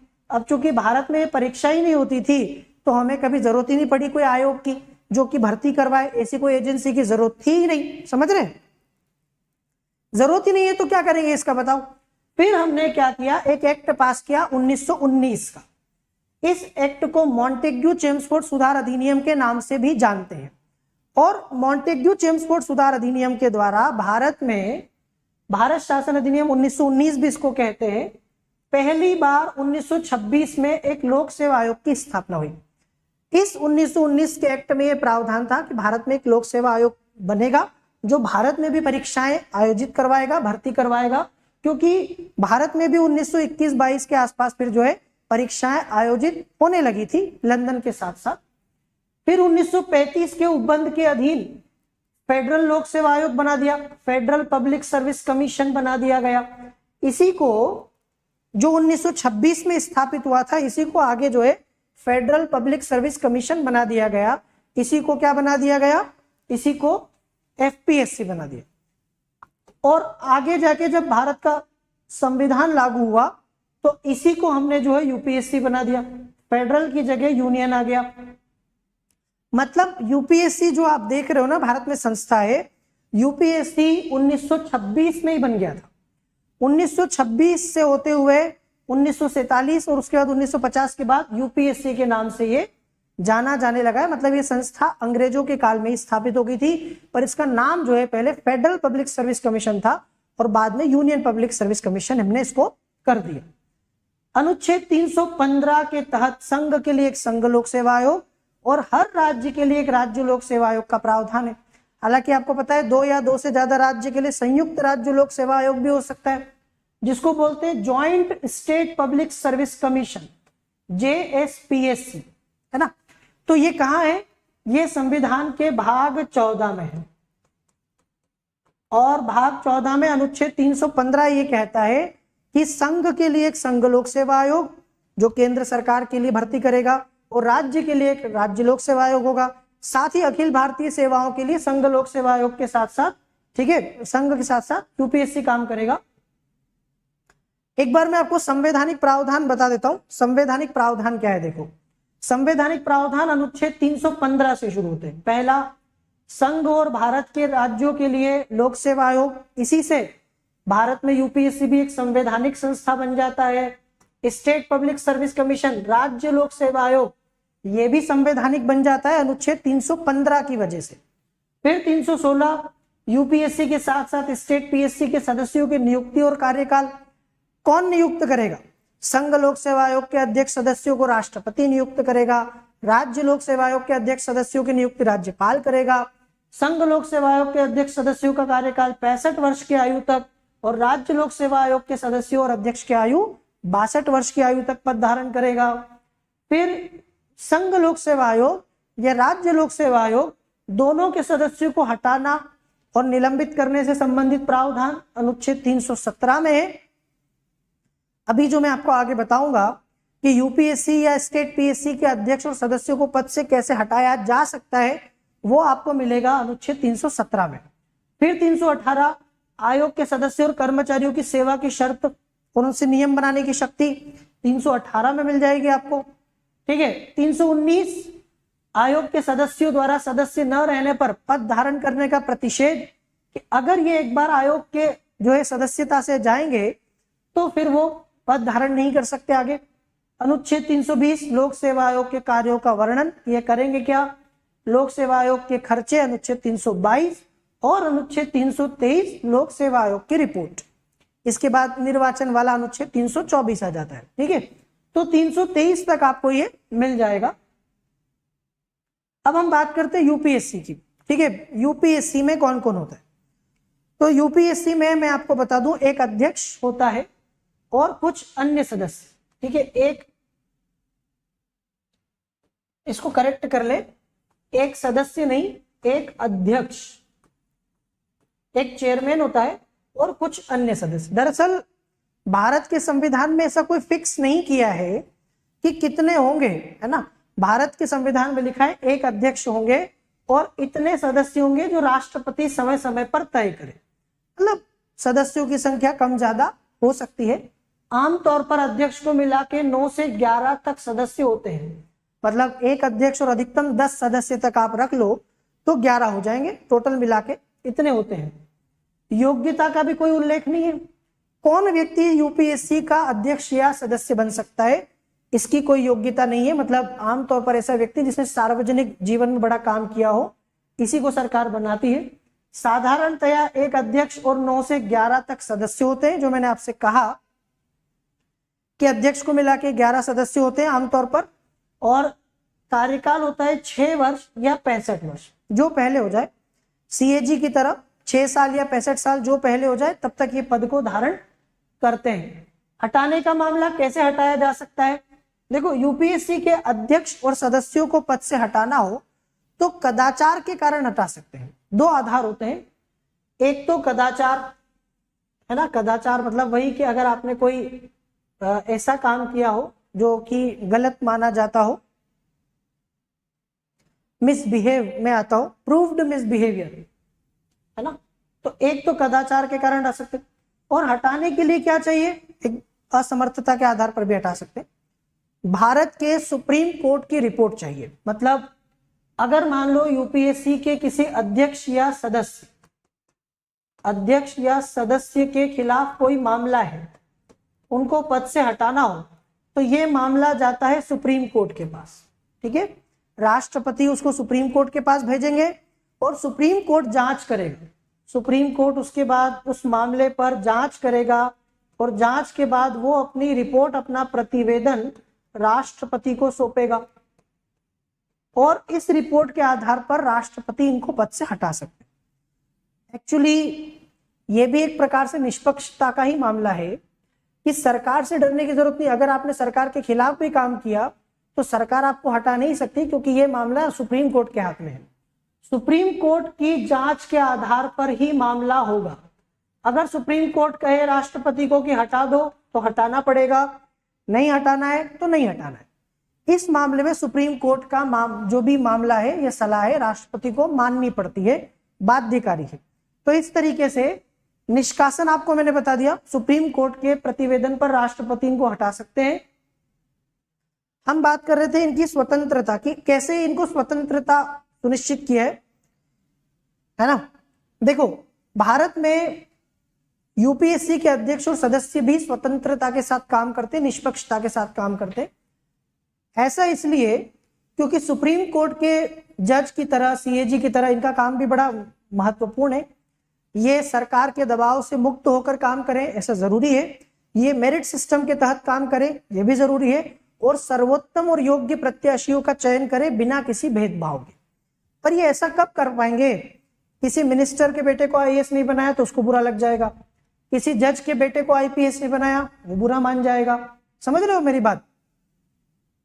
तो इसीलिए इनकी स्वतंत्रता के कुछ प्रावधान है। पहला, हटाने की प्रक्रिया, जो मैंने आपसे कहा सुप्रीम कोर्ट की जांच चाहिए। सुप्रीम कोर्ट नहीं बोलेगा तो हटा नहीं सकते।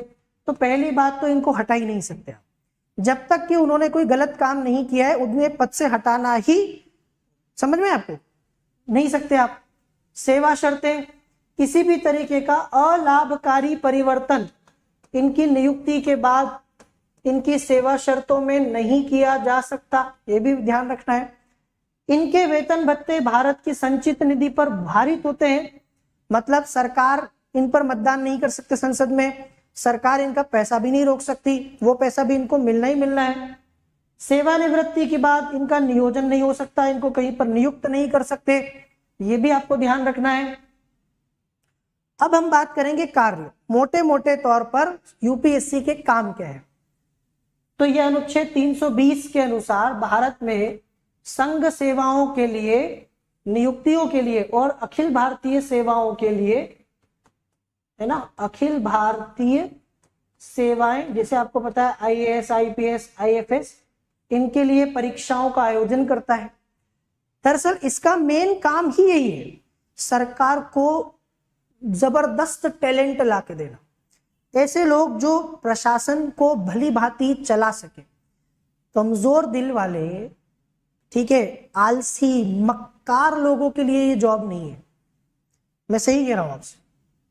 जो बच्चे मेहनत करने की ताकत रखते हैं, जिन्हें बस काम करने में मजा आता है, आनंद आता है, भले आप उनसे कितना ही करवा लें, ऐसे बच्चे जो स्मार्ट हैं, जो बहुत ज्यादा कंजर्वेटिव नहीं है, जो समय की, ठीक है, मांग को, डिमांड को समझ पा रहे हैं, ऐसे लोग चाहिए। आप क्योंकि समझ नहीं पा रहे कि आपका रोल कितना इंपॉर्टेंट होगा। एक व्यक्ति के हाथ में लाखों लोगों की जिंदगियां हैं। आपका एक डिसीजन, ठीक है, लाखों लोगों के जीवन को प्रभावित कर सकता है या लाखों लोगों के जीवन को सुधार सकता है, उनका जीवन बदल सकता है। ऐसे में ऐसा व्यक्ति चाहिए जो ये सारी चीजों को ठीक से कर पाए, है ना। जैसे आपने देखा होगा कि हमारे यहाँ टू व्हीलर चलाना हो, बाइक चलाना हो, तो कोई बहुत बड़ी स्किल नहीं चाहिए। बाइक हर कोई चला सकता है, कोई बहुत ज्यादा दिमाग की जरूरत, पढ़ाई लिखाई की जरूरत नहीं है। ट्रक चलाना हो, ट्रक कोई भी चला सकता है, ट्रक भी चलाना कोई बड़ी बात नहीं है थोड़ा सा, लेकिन आपको बाइक से ज्यादा स्किल चाहिए, पर प्रैक्टिस करके किसी के साथ रह के थोड़े दिन में ट्रक भी चलाना सीख जाएंगे आप। ट्रेन चलाना इतना आसान नहीं है। ट्रेन चलाने के लिए आपको थोड़ा सा स्किल्ड होना पड़ेगा, थोड़ा सा कैलकुलेशन आना चाहिए, पढ़ाई लिखाई चाहिए, वरना आप ट्रेन नहीं चला सकते। और प्लेन चलाने के लिए तो आपको बहुत मेहनत करनी पड़ेगी। फ्लाइट हर कोई का बस का नहीं है पायलट बनना, क्योंकि आप सोच लीजिए वहां तो और जबरदस्त कैलकुलेशन चाहिए। जब आप जमीन से हजारों फीट ऊपर होते हैं, कई लोगों की जान आपके हाथ में, आप एक आपका निर्णय कई लोगों को जो है उनकी जिंदगी से वंचित कर सकता है। क्या लगता है आपको, प्लेन उड़ाना कितनी जिम्मेदारी का काम है? और इसीलिए आपसे इतनी मेहनत करवाई जाती है, इतना ज्यादा उसमें सिलेक्शन में इतना कठिन जो है प्रोसेस रखा गया है, ताकि ऐसा कोई व्यक्ति वहां पर जाके प्लेन ना उड़ा पाए कि जो योग्य ना हो। वैसा ही मामला आप सोचो कि यूपीएससी इतना टफ क्यों है, क्योंकि आपके ऊपर भी लाखों लोगों की जिंदगियां हैं, है ना। आप कई लोगों का जीवन जो है बर्बाद कर सकते हो या सुधार सकते हो। तो इसीलिए आप देखोगे कि नियुक्तियों के लिए, उनके लिए परीक्षाओं का आयोजन करता है, ऐसे लोगों को लेके आता है प्रशासन में। 2 या अधिक राज्य आयोग को संयुक्त नियोजन अथवा भर्ती के लिए आग्रह करे अगर, तो राज्यों को सहायता प्रदान कर सकता है। अगर 2 या 2 से अधिक राज्य चाहे तो यूपीएससी उनके लिए एग्जाम कंडक्ट करवा सकता है, उनकी सहायता कर सकता है। संघ सरकार को जितने भी सिविल सेवकों से अनुशासनात्मक मामले हैं, उनसे जुड़े मामलों पर परामर्श देता है, सलाह देता है, ठीक है। ऐसे में सरकार इसकी सलाह पर ही काम करती है। फिर भी इसमें कुछ कमियां हैं, जैसे सदस्यों की योग्यता का स्तर फिक्स नहीं किया गया है कि कौन योग्य सदस्य इसमें आएगा, क्या योग्यता होनी चाहिए। वार्षिक प्रतिवेदन पर कोई बहुत ज्यादा इसके ऊपर जो है चर्चा नहीं होती है, बता दूं मैं आपको, ठीक है। इसके सुझावों को मानना सरकार के लिए जरूरी नहीं है। सरकार द्वारा इसकी सिफारिशों पर कई बार ध्यान नहीं दिया जाता, ठीक है। बहुत सारी ऐसी छोटी मोटी पद भी खाली रहते हैं आयोग में, कई बार पद भी खाली होते हैं, ठीक है। बहुत ज्यादा सदस्य भी नहीं होते आयोग में, तो इस प्रकार की कुछ कमियां भी हैं।